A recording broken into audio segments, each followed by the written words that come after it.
మనము యేసు ప్రభు ఎందుకు ఈ లోకానికొచ్చాడు అనేటటువంటి అంశాన్ని గనుక చూసినట్లయితే, యేసు ప్రభు ఈ లోకానికొచ్చింది అంతరించిపోతున్న మానవత్వాన్ని కాపాడడానికి వచ్చాడు. మానవత్వం ఏంటి అని చెప్పి చూపించడానికి వచ్చాడు. అంతేకాకుండా ఏ ఈక్వాలిటీ కోసమైతే మనుషులు తప్పించిపోతా ఉన్నారో, ఆ ఈక్వాలిటీని ఆయన రెస్టోర్ చేయడానికి వచ్చాడు. ఆడ, మగ వీళ్ళంతా డిఫరెంట్ కాదు. ఒకళ్ళు ఎక్కువ, ఒకళ్ళు తక్కువ అనేం కాదు. వీళ్ళందరూ కూడా సమమే. వీళ్ళంతా కూడా ఈక్వలే అని చాటి చెప్పడానికి వచ్చాడు. మరి ఆయన పుట్టుక కోసం ఆయన ఆడవాళ్ళనే చూస్ చేసుకున్నాడు. అట్ ది సేమ్ టైం ఒక గుడ్ న్యూస్ ఇవ్వడం కోసం కూడా ఆయన రెజరక్షన్ గురించి ఆడవాళ్ళనే చూస్ చేసుకున్నాడు. ఏదైతే రిలీజియన్ ఉందో, ఇంకా ఇన్ఈక్వాలిటీ ఉందో, అంటే డిస్క్రిమినేషన్స్ ఏవైతే ఉన్నాయో వాటిని అన్నింటినీ కూడా అణగదొక్కడానికి యేసు ప్రభు ఈ లోకానికి వచ్చాడు. మనిషిగా పుట్టాడు, అలాగని మరి మనిషిగా పెరిగి మానవత్వం ఏంటి అని చెప్పి చూపించాడు. మొదటి ఆదాము పుట్టినప్పుడు అప్పుడు మనుషులు ఎవరు లేరు కాబట్టి యేసుప్రభు మన్నుతో చేశాడు. తర్వాత మనుషులు ఉన్నారు. మనుషులు ఈ లోకంలో జన్మించడానికి ఒక ప్రక్రియ అనేది దేవుడు క్రియేట్ చేశాడు కాబట్టి ఆ ప్రక్రియ ద్వారానే స్త్రీని కూడా ఎన్నుకొని తాను కూడా మరి జన్మించడం అనేది జరిగింది. అందుకే కన్యక గర్భము అనేది. తర్వాత యేసుప్రభు యూదా గోత్రంని చూస్ చేసుకున్నాడు. ఎందుకు?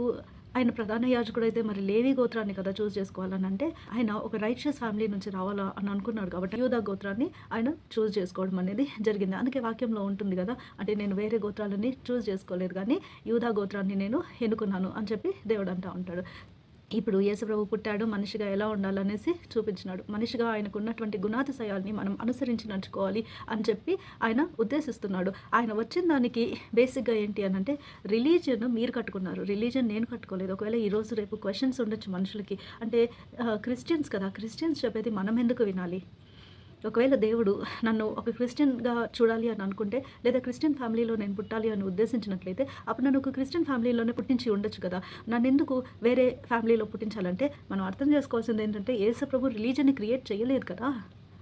యేసుప్రభు అంటే దేవుడు హి డిడ్ంట్ క్రియేట్ రిలీజియన్ని క్రియేట్ చేసింది ఎవరు? మనుషులు కదా. అది చెప్పడానికి ఆయన వచ్చింది. రిలీజియన్ని తొక్కి పడేసి హ్యుమానిటీని వెలిగించడానికి ఆయన వచ్చాడు. అది మనం అర్థం చేసుకోవాలి. అందుకనే ఏ రిలీజన్కైనా సర్వ మానవాళికి ఈ యొక్క శుభవార్తని చాటి చెప్పండి. ఏంటి ఆ శుభవార్త?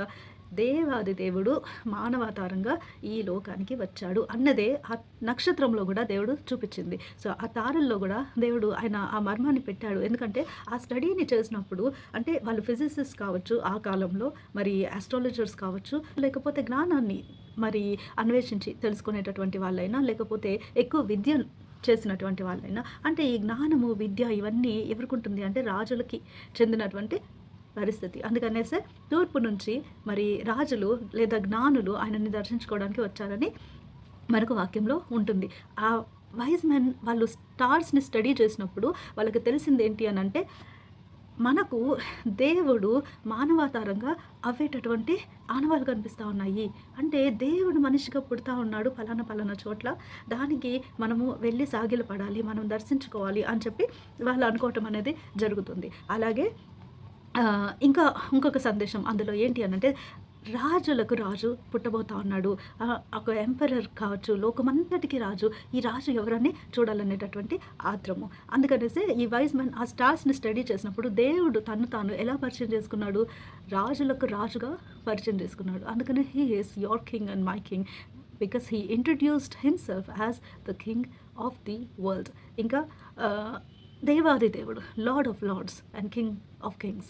అందుకనే దేవాది దేవుడు, ఏకైక దేవుడు మనిషిగా పుట్టేటటువంటి ఒక వార్తని ఆయన చాటి చెప్పడం అనేది జరిగింది నక్షత్రం ద్వారా.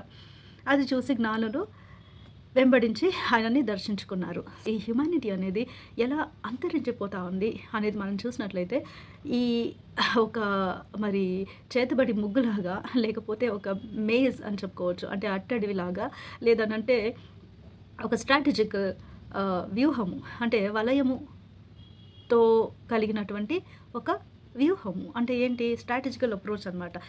స్ట్రాటజికల్ మేజ్ ఏంటి అని అంటే, మనుషులని వాళ్ళ కన్సర్న్స్లోకి పుష్ చేసేయడం. అప్పుడు ఏమవుతుంది? ఎవరి కన్సర్న్ వాళ్ళకు ఉంటుంది, ఎవరి హెల్త్ కన్సర్న్ వాళ్ళకు ఉంటుంది. సో ఫస్ట్ థింగ్ ఏంటి అని అంటే, medical concern and financial concern. దాంట్లో మునిగిపోయినప్పుడు లోకం ఏమైపోతే నాకెందుకు, పక్కనోడు ఏమైపోతే నాకెందుకు, నా బాధలు నాకున్నాయి, నా కన్సర్న్స్ నాకున్నాయి. అప్పుడు వాడి పక్కనోడు బాధను చూడలేడు. అయ్యా ఏదైనా సాయం చేయండి అని అంటే, అమ్మ నేను కూడా ఇక్కడ అదే పరిస్థితిలో ఉన్నాను పోమా అని చెప్పేటటువంటి పరిస్థితి. నెక్స్ట్ స్టాండర్డ్ ఆఫ్ లైఫ్ డబ్బుతో కనెక్ట్ చేసినప్పుడు హ్యుమానిటీ అనేది ఎలా డిక్లైన్ అయిపోతా ఉంది అని చూద్దాం. స్టాండర్డ్ ఆఫ్ లైఫ్లో ఫస్ట్ అచీవ్మెంట్, అంటే ఎవరు ఎంత అచీవ్ చేస్తే అంత గౌరవం. నీ పొజిషన్ని బట్టి నీకు గౌరవం, నీ వర్క్ని బట్టి నీకు గౌరవం, లేదా నువ్వు ఎంత సంపాదిస్తావు దాన్ని బట్టి గౌరవం, ఎంత ఆస్తులు ఉన్నాయి దాన్ని బట్టి గౌరవం, ఎంత అందంగా ఉంటావో దాన్ని బట్టి గౌరవం, ఎంత మరి ట్రెండీగా ఉంటావో దాన్ని బట్టి గౌరవం, ఎంత పెద్ద బ్రాండ్స్ నువ్వు వాడతావో దాన్ని బట్టి గౌరవం. అంటే గౌరవం ఇచ్చేది నీ చుట్టూరా ఉండేటటువంటి వస్తువులకి, తాత్కాలికమైనటువంటి పొజిషన్స్గా, నీ క్యారెక్టర్గా. ఒక మనిషిగా నిన్ను రెస్పెక్ట్ చేస్తూ ఉన్నారా, లేదంటే నీకు ఉండేటటువంటి భోగాల్ని బట్టి నిన్ను రెస్పెక్ట్ చేస్తూ ఉన్నారా? ఇప్పుడు నేను నిన్ను గౌరవించాలి అని అంటే నీతో నాకున్న బంధాన్ని బట్టి నిన్ను గౌరవించాలి. నువ్వు నా ఇంటికి రావాలి, నువ్వు నా విందుకు రావాలి అని అంటే it has to be because నువ్వు నా స్నేహితురాలివి కదా, నువ్వు నాకు సన్నిహితురాలివి కదా, అందుకనేసి I want you to be here because I respect you and I want to honour you in that way. అంటే నువ్వు నీ సన్నిహితుల్ని నువ్వు ఇచ్చేటటువంటి ఆనర్, వాళ్ళు ఎంత అచీవ్ చేశారు, వాళ్ళకి ఏముంది అని ఇస్తున్నావా?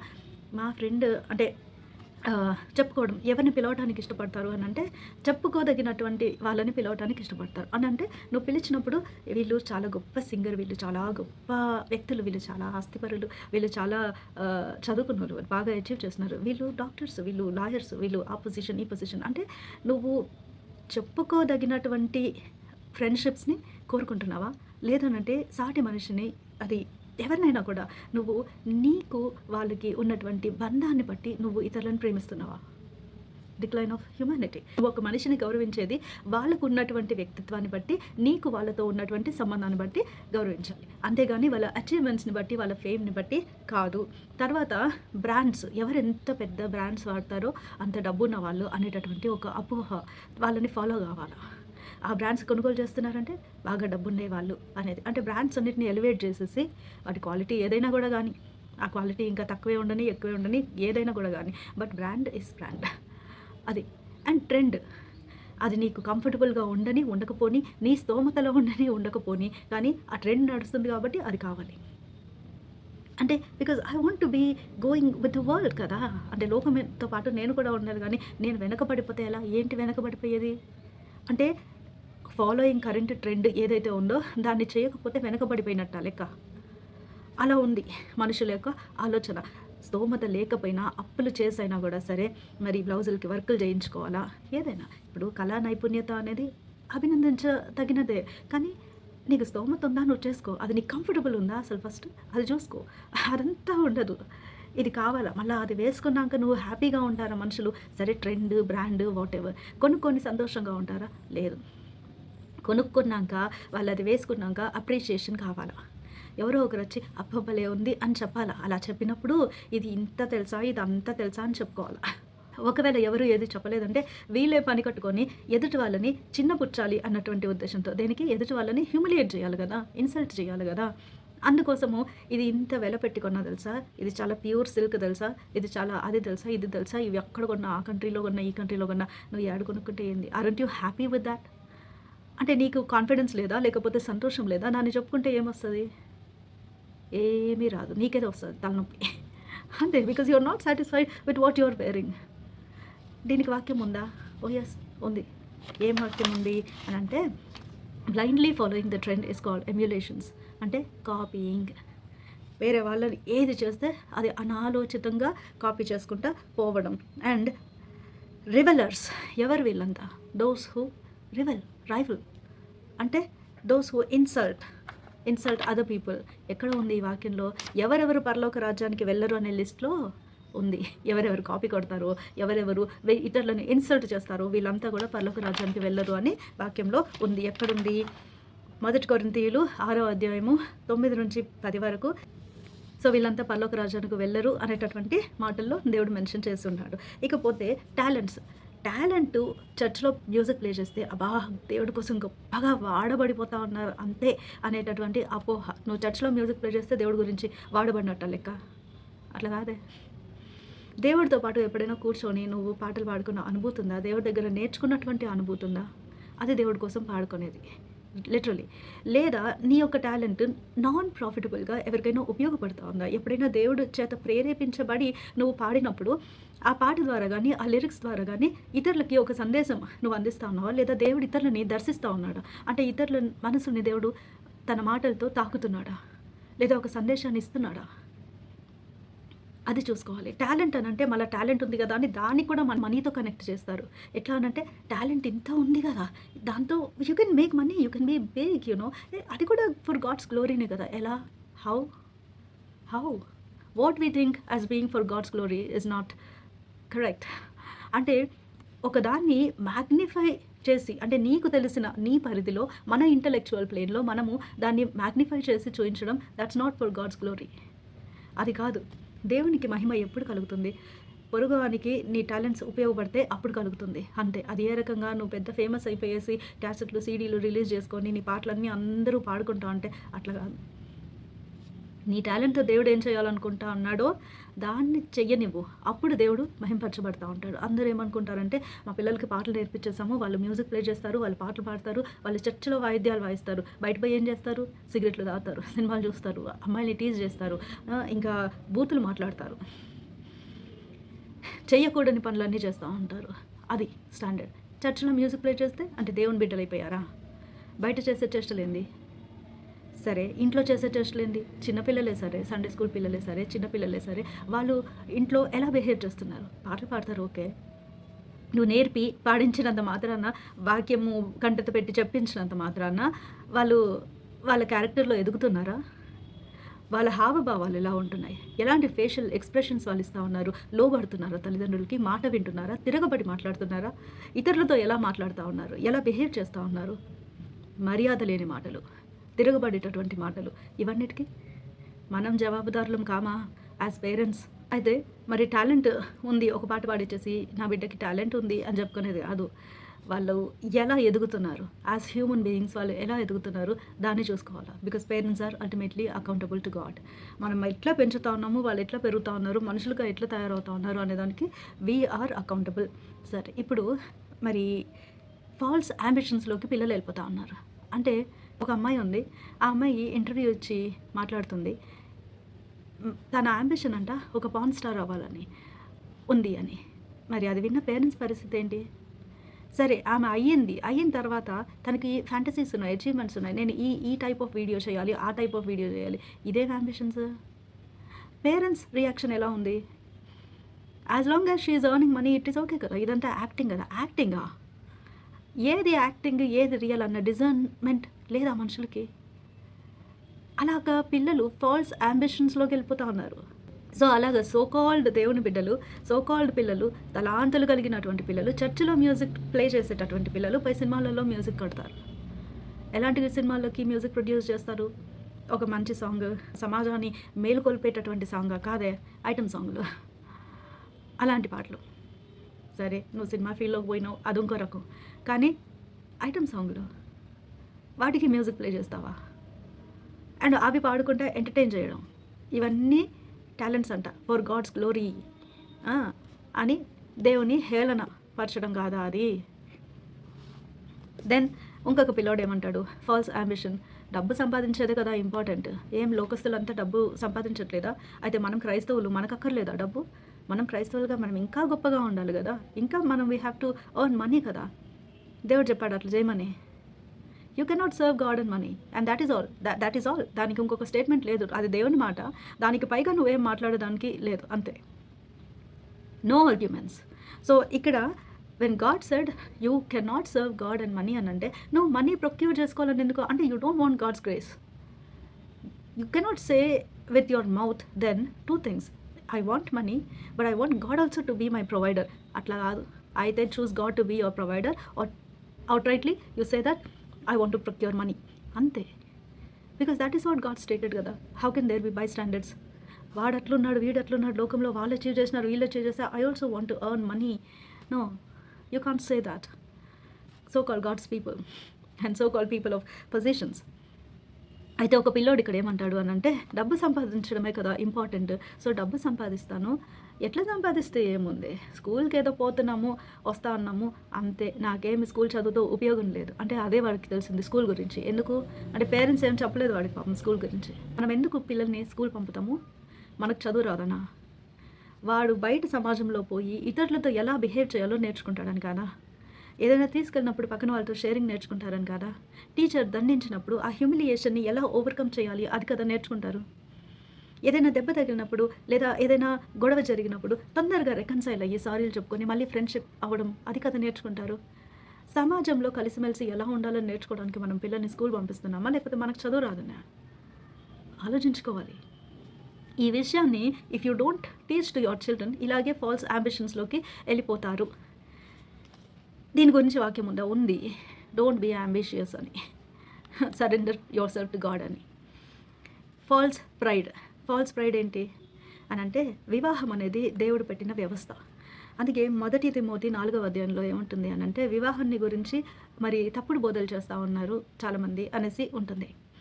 అంటే వివాహంకి విలువ లేనటువంటి మాటలు.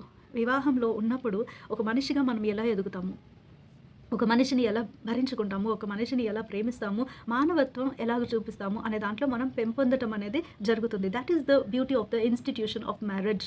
Through highs and lows, through ups and downs, ఎన్ని ఒడిదొడుకులు ఉన్నా కూడా దానిలో నుంచి మనం ఎలా విక్టోరియస్గా నిలబడి మన ఒక ఫ్యామిలీని కట్టుకుంటాము అన్నది వివాహము. పిల్లలు దేవుడిచ్చే వరము.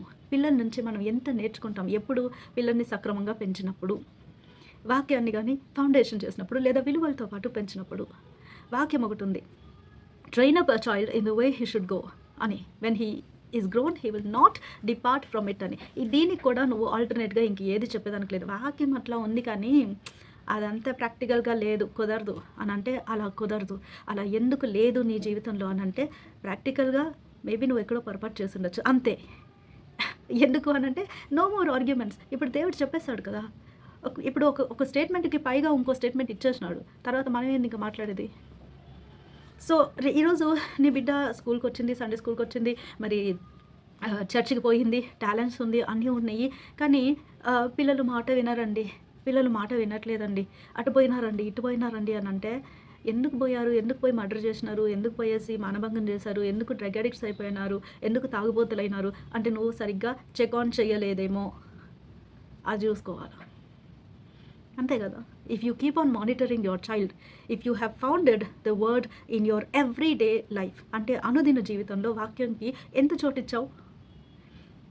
If we look at families, కొంతమంది ఫ్యామిలీస్ని చూసినట్లయితే తల్లిదండ్రి భక్తిపరులుగా ఉండేదే కాకుండా వాళ్ళ పిల్లలకి అనుదినము వాక్యము చెప్పంగా ఎంత హైస్ అండ్ లోస్ వచ్చినా అనుదిన ప్రార్థనలు చేసుకున్న తర్వాత కూడా ఏమైనా ప్రాబ్లమ్స్ వచ్చి ఉన్నా కూడా స్టిల్ ఆ children they fall into the line and వాళ్ళు ఆ లెగసీని దే క్యారీ ఫార్వర్డ్.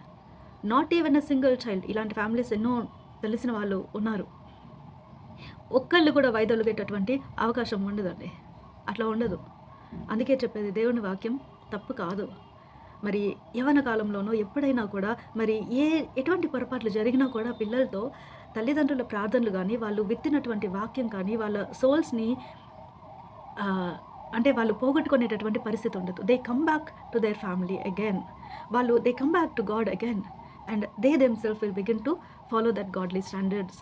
అట్లాంటి ఫ్యామిలీస్ ఎదుగుతాయి. ఇది నిజం, ఇది సత్యం. ఇట్లాంటి ఫ్యామిలీస్ ఎన్నో ఉన్నాయి. Troubles come for everybody. ఎందుకంటే troubles come from outside, not from inside. ఒక గాడ్లీ ఫ్యామిలీ ఉంటే ఫ్యామిలీ లోపల నుంచి ట్రబుల్ రాకపోయినా పక్కన వాళ్ళు కాసుకోవాలి ఉంటారు ఎప్పుడు చెడగొడదామని. సో ప్రాబ్లమ్స్ తెస్తారు డెలిబరేట్గా కూడా. అట్లాంటప్పుడు ఏదైనా కూడా జరగచ్చు, but they come back again to God. So institution of marriage అన్న పిల్లల యొక్క విలువ అన్న తెలియకుండా పోయింది. పిల్లలు కాకపోతే కుక్క పిల్లల్ని తెచ్చుకుందాం అంటే పిల్లలు కుక్క పిల్లలు ఒకటేనా? అంటే పిల్లలు దేవుడిచ్చే వరం అనేది తెలియదు. పిల్లలు లేకపోతే పక్కన వాళ్ళ పిల్లలు సావాలంతే, వాళ్ళని చంపాలా, వాళ్ళని ఏదైనా చేసి నాశనం చేయాలా, కాసుకొని ఉండాలి పక్కన వాళ్ళ పిల్లలు ఎట్లా నాశనం అవుతారు అని చెప్పేసి చూడడానికి. అట్లాంటి భావన కలిగినటువంటి మనుషులు ఉంటా ఉన్నారు సమాజంలో. పిల్లలు లేకపోతే అయ్యో దేవుడు నన్ను దర్శించలేదే, నా ప్రార్థనలు దేవుడు వినట్లేదా, నా ప్రార్థనలు ఎందుకు వినట్లేదు దేవా అని దేవుని దగ్గర పోయి మొరపెట్టుకున్నారా? ఆహా, ఎవరెవరి దగ్గరికి పోతారో ప్రపంచం అంతా తిరిగేస్తారు, నా కోసం ప్రార్థన చేయండి పిల్లలు కావాలని. పిల్లలు కారు. నీ మనసు ఎట్లా పెట్టుకున్నావు? మళ్ళా మన మనసే మంచిది కాదు ఫస్ట్. తర్వాత మనుషులకి పిల్లలు లేకపోవటం అనేది అదొక దౌర్భాగ్యం అనేటటువంటి ఆలోచన కూడా లేదు. పక్కనోళ్ళ పైన పడి ఏడవటం, పక్కనోళ్ళని మరి స్కాన్ చేయడం. ఇంకా వీళ్ళ స్థితిగతులు ఎలా ఉంటాయి అనేసి అంటే పక్కనోళ్ళని ఇమ్మారల్ అని చెప్తారు. అంటే ఆ ఆడవాళ్ళని, పిల్లలు కలిగినటువంటి ఆడవాళ్ళని, ఇది ఇక్కడ ఒకచోట అనేది కాదు, ఎక్కడైనా కూడా సమాజంలో ఈ పిల్లలు లేని వాళ్ళు మోస్ట్లీ ఎవరైతే చెడ్డవాళ్ళుగా ఉంటారో వాళ్ళు పిల్లలు ఉండే వాళ్ళని చూసి వాళ్ళు ఇమ్మోరల్ అని చెప్తూ ఉంటారు. అదేందో మరి అదొక పిచ్చితనం, వెర్రి. అయితే వాళ్ళ పిల్లలు అంటే ఈ స్త్రీలు ఇమ్మోరల్ అన్నప్పుడు అప్పుడు వాళ్ళ పిల్లలు ఏంటి? సన్స్ ఆఫ్ బీ వర్డ్స్ లేదా యాజ్ సచ్ బీ వర్డ్. అయితే మనకు బైబిల్లో దేవుడు అలాంటి వాళ్ళ గురించి ఏమంటా ఉన్నాడు అని కూడా మాట ఉంది. ఎవరెవరైతే దేవుని మాట వినకుండా ఉంటారో వాళ్ళని దేవుడు ఏమంటారు? ఈరోజు పిల్లలు లేని వాళ్ళు ఎవరైతే చెడ్డ మనుషులుగా ఉంటారో వాళ్ళు ఇతరుల పిల్లల్ని కర్స్ చేస్తూ ఉంటారు. దినమంతా లేచినప్పటి నుంచి కూడా బూతు మాటలు మాట్లాడుతూ ఉంటారు, చావు మాటలు మాట్లాడుతూ ఉంటారు. చాలా హీనంగా నీచమైన స్థితిలో వాళ్ళు నాశనం కావాలని ఎదురు చూస్తూ ఉంటారు. ఇంకా వాళ్ళ గురించి చెడ్డ ప్రోపగండా అంతా చేస్తూ ఉంటారు. అలాంటి వాళ్ళ గురించి దేవుడు వాక్యంలో ఏం చెప్తున్నాడు? నీ చేష్టలు కనుక నువ్వు మార్చుకోకపోతే, కరెక్షన్కి కనుక నువ్వు ఒప్పుకోకపోతే దేవుడు నిన్ను ఏమంటున్నాడు అని అంటే, హెబ్రీయులకు రాసిన పత్రిక చాప్టర్ 12 verse 8, కుమారులైన వారందరూ శిక్షలో పాలు పొందుచున్నారు, మీరు పొందని ఎడల దుర్బీజులే కానీ కుమారులు కారు. అంటే దేవుని బిడ్డలు, మేము దేవుని బిడ్డలు అని చెప్పుకునే వాళ్ళు దేవుని యొక్క కరెక్షన్కి కనుక ఒప్పుకోకపోతే దుర్బీజులు, అంటే నా బిడ్డలే కారు అని అంటున్నారు. దాన్ని ఇంగ్లీష్లో చదివితే ఇంకా బాగుంటుంది, అర్థమవుతుంది, అది చదువుతా. But if ye be without chastisement, wherefore all are partakers, then are ye bastards and not sons. తప్పు చదవట్లేదు నేను. దేవుడు ఏమంటున్నాడు? బాస్టర్డ్స్ అంట. బాగుందా? అట్లుంటాయి వాక్యాలు. So here it is from the Bible. నేనేం తప్పు చదవట్లేదు. హీబ్రూస్ చాప్టర్ 12 verse 8 కావాలంటే గూగుల్ చేసుకొని చూసుకోవచ్చు. So that is how the Bible is. దేవుడు ఎట్లాంటి మాటలతో మనుషుల్ని తిడతా ఉన్నాడు. Be ready for the correction of the Lord. అందుకే దేవుడు అంటాడు ఏమనంటే, the Lord corrects those whom he loves and he doesn't care about those whom he doesn't love. వాళ్ళని నేను ఎందుకు కరెక్ట్ చేస్తా? వాళ్ళు నా బిడ్డలే కాదు, నరకపాత్రులు, వాళ్ళని వదిలేస్తాడు. దేవుని భయం ఉంటే దేవుని శిక్షకి రెడీగా ఉండాలి.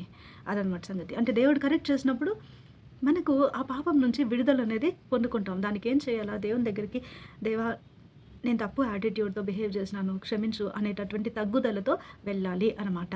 సో ఈ పిల్లలు అనంటే విలువ లేకుండా చూసేటటువంటి వాళ్ళు, మరి పిల్లలు ఉండటం అనేది ఒక బ్లెస్సింగ్ అనేటటువంటి గ్రహింపు కూడా లేకుండా ఉండేటటువంటి వాళ్ళు ఉంటా ఉన్నారు. ఇంకా దీనివల్ల సోషల్ అండ్ రిలీజియస్ వాల్యూస్ అన్నీ కూడా కోల్పోయినటువంటి పరిస్థితిలో ఉంటున్నాం. స్టాండర్డ్ ఆఫ్ లైఫ్ని మనీకి కనెక్ట్ చేయడం వల్ల డిక్లైన్ అయిపోయిన హ్యుమానిటీకి ఏ విధాలుగా వాక్యాలు ఉన్నాయి అని అంటే, దే ఆర్ థీవ్స్. అంటే వేరే వాళ్ళ సంతోషాలని కొల్లగొట్టడం, వేరే వాళ్ళ ముఖంలో నవ్వుని కొల్లగొట్టడం, వేరే వాళ్ళ దగ్గర ఏది దొరికితే అది దోచుకోవడం. కవిటస్ అంటే వేరే వాళ్ళకి ఏది ఉందో అది ఆశపడడం. నాకు అలాంటి లైఫ్ కావాలి, నాకు అలాంటి డ్రెస్ కావాలి, ఆమెకు బాయ్ ఫ్రెండ్ ఉంటే నాకు కూడా బాయ్ ఫ్రెండ్ కావాలి. సో అట్లాంటి వెర్రి వేషాలు. రివైలర్స్, దోస్ హూ ఇన్సల్ట్. కొంతమంది పక్కనోటి మాట్లాడించడానికి, కేవలము ఇన్సల్ట్ చేయడానికి. ఇప్పుడు నీకు ధనం ఉండొచ్చు, డబ్బు ఉండొచ్చు, నువ్వు ఇష్టం వచ్చింది కొనుక్కొని తింటున్నావు, నీకు పొజిషన్ ఉండొచ్చు. ఐ హ్యావ్ దిస్ పొజిషన్, నేను ఆ రెస్టారెంట్కి వెళ్తా, ఈ రెస్టారెంట్కి వెళ్తా, I can buy what ever I want, I have jewellery, అట్లాంటి పోజులు కొడతారు. అప్పుడు సపోజ్ ఎదుటి వాళ్ళు, నీ అంత పొజిషన్ నాకు లేదు, నీలాగా డబ్బు సంపాదించను, కానీ నా ఇష్టం అయినట్టు నేను బతుకుతాను, నాకు మనశ్శాంతి ఉంది, నాకు హాయి ఉంది, నాకు లేనిదేంది, నీకేమున్నాయో దానికన్నా రెట్టింపు నా దగ్గర ఉన్నాయి, ఇప్పుడేమంటావు అంటే అప్పుడు ఎలా ఉంటుంది కదా. సో ఎందుకు బ్రాగ్ చేయడం? పక్కన వాడిని కెలికేది, గోకేది ఎందుకనంటే వాళ్ళని హ్యూమిలియేట్ చేయాలా, ఇన్సల్ట్ చేయాలా. That is what is there in the Bible. అది వాక్యము, నా మాటలు కానే కాదు. సో దెన్ అన్క్లీన్నెస్ అని అంటే filled, powered by evil. So evil spirits ఏవైతే ఉంటాయో వాటి చేత పవర్ చేయబడి. లసీవియస్నెస్ అంటే wanting to be sensual. You see, ఇప్పుడు ఒక మనిషి గుడ్ లుక్స్ అనేటివి దేవుడు వాళ్ళకి పెట్టింటే ఉంటాయి. గుడ్ లుక్స్ ఉన్నంత మాత్రాన గుడ్ లుక్స్ ఉన్నవాడు మంచోడు, గుడ్ లుక్స్ లేనోడు చెడ్డోడు అని ఉందా? కాదు. అలాంటి గుడ్ లుక్స్ ఉండే వాళ్ళంతా చెడ్డోళ్ళు, అన్అట్రాక్టివ్గా ఉండే వాళ్ళంతా చాలా మంచోళ్ళ? అట్లా కాదు. ఒక అపియరెన్స్ని బట్టి మనం జడ్జ్మెంట్ చేయలేము. ఎప్పటికీ చేయలేం. అందుకే దేవుని వాక్యం ఏం చెప్తుందంటే, మనుషులు నరుల పైరూపాన్ని చూస్తారు కానీ యెహోవా అంతరంగం చూస్తాడు, హృదయాన్ని చూస్తాడు అని చెప్పి దేవుని వాక్యం చెప్తుంది. అందుకని యూ కెన్ నెవర్ డిజర్న్. చాలా సాబర్‌గా ఉండే అమ్మాయిలు బయట పోయి ఏసే వేషాలు చూడాల. అలా అని అమ్మాయిలు కొంచెము ట్రెండీగా ఉన్నారు లేదా మోడర్న్‌గా ఉన్నారు, వాళ్ళంతా చెడ్డవాళ్ళనా? అట్లా కాదు కదా! So anybody can be anything. You can not ever in your life, in your entire life, however experienced, మనకి ఎంత వయసు వచ్చినా కూడా ఒక అపియరెన్స్‌ని బట్టి we can never judge a person. అందుకే ఇన్సైట్ కావాలి. ఇన్సైట్ అనేది ఇచ్చేది ఎవరు? పరిశుద్ధాత్మ దేవుడు. God's conscious in us. So ఒక మనిషితో మనం మాట్లాడేటప్పుడు దాంట్లో this kid is very dangerous అని అనిపించేటటువంటి ఆ ఇన్సైట్ అనేది వయసుతో పాటు కొద్దిగా వస్తుంది, కానీ దేవునిలో ఎక్కువ గడిపేసరికి మనకు దేవుని ఆత్మ చేత ఆ బయలుపరచడం అనేది జరుగుతుంది. Then and why do even people want to look sensual? అదొక ట్రెండ్ అయిపోయింది కదా. People want to wear things and show off themselves. I look this good, I look that good. ఎందుకు ప్రూవ్ చేయాలో ఒకరికి? Why do we even want other people to look at us in a different way కదా? అంటే చిన్నప్పుడు పిల్లలకి తెలీదు trend, వాళ్ళకి వాళ్ళు బాగా కనిపిస్తారా లేదా అని వాళ్ళు డ్రెస్ చేసుకుంటారు. కానీ పక్కన వాడికి ఎలాంటి ఇంప్రెషన్ కలుగుతుంది అన్నటువంటి జ్ఞానము ఆ వయసులో మనకు కూడా ఉండదు, మనకు తెలియదు. మనం మంచిగా కనపడాలి కదా, అంతే వరకే మనం చూసుకుంటాము. కానీ మనము తెలుసుకున్న తర్వాత పిల్లలని గైడ్ చేస్తాం. మనల్ని ఎట్లా గైడ్ చేస్తారో ఆ విధంగా పిల్లల్ని కూడా మనము గైడ్ చేస్తాం. బట్ సెన్షువల్గా అపియర్ అవ్వాలి అనే దాని వెనకాల, అంటే నీకు తెలియకుండా నువ్వు డ్రెస్ చేసుకోవడం తప్పే లేదు. కానీ ఇక్కడ పాయింట్లో ఏంటి అని అంటే, deliberately people want to look sensual. Why? Because that's a trend. Why? Because there is a hidden motive. ఏంటి, ఎవరో ఒక జీవితం కొల్లగొట్టారు, లేదా వీళ్ళకి సెల్ఫ్ ఎస్టీమ్ కావాలి, ఎవరినో ఒకరిని చెడగొట్టాలా, అంతే కదా. బాయ్స్ అయినా గర్ల్స్ అయినా ఎవరైనా కూడా, why do you even want to appear sensual? I don't want to use the word sexy and hot and all. అసలు సెక్సీ అని కానీ హాట్ అనేది కానీ ఒక కాంప్లిమెంటే కాదు. అది కాంప్లిమెంట్ ఎట్లా అవుతుంది? ఇప్పుడు somebody is telling you that you are looking so hot, you are looking so sexy అంటే నీకు అనిపిస్తుంది అట్లా. సెన్షువాలిటీ అనేది మరి ఎదుటి వాళ్ళని కాంప్లిమెంట్ చేసేటటువంటి పరిస్థితికి తీసుకొస్తా ఉంది అని అంటే అది అసలు ఫస్ట్ ఆఫ్ ఆల్ కాంప్లిమెంటే కాదు. If somebody is telling you that you look very hot, you look very sexy అని అంటే డోంట్ బై దట్ కాంప్లిమెంట్. ఎందుకనంటే it's not compliment, it's about how they are feeling toward you. అంటే నిన్ను చూసి నేను arouse అవుతున్నానండి లెక్క. తెలుగులో చెప్తే దరిద్రంగా ఉంటుంది. సో అంటే వై మనం అంతగా ధ్యాస పెట్టుకోం కదా. అంటే జనరలీ చాలామంది you look at the person, you are happy to meet the person, అంతేగాని వాళ్ళు హెడ్ టు టో ఏం వేసుకుంటారు అక్కడ స్కానింగ్ అయిపోవాలంతే. ఆడవాళ్ళకి, మేబీ మగవాళ్ళకు కూడా, అండ్ కొంచెం తేడా వాళ్ళకు కూడా ఈ మధ్యలో. ఇంకా you are looking like that this అని అంటే అది నిన్నెందుకు అరోజ్ చేయాలా? ఎందుకంటే నీ బుద్ధి మంచిది కాదు కాబట్టి. అంతే.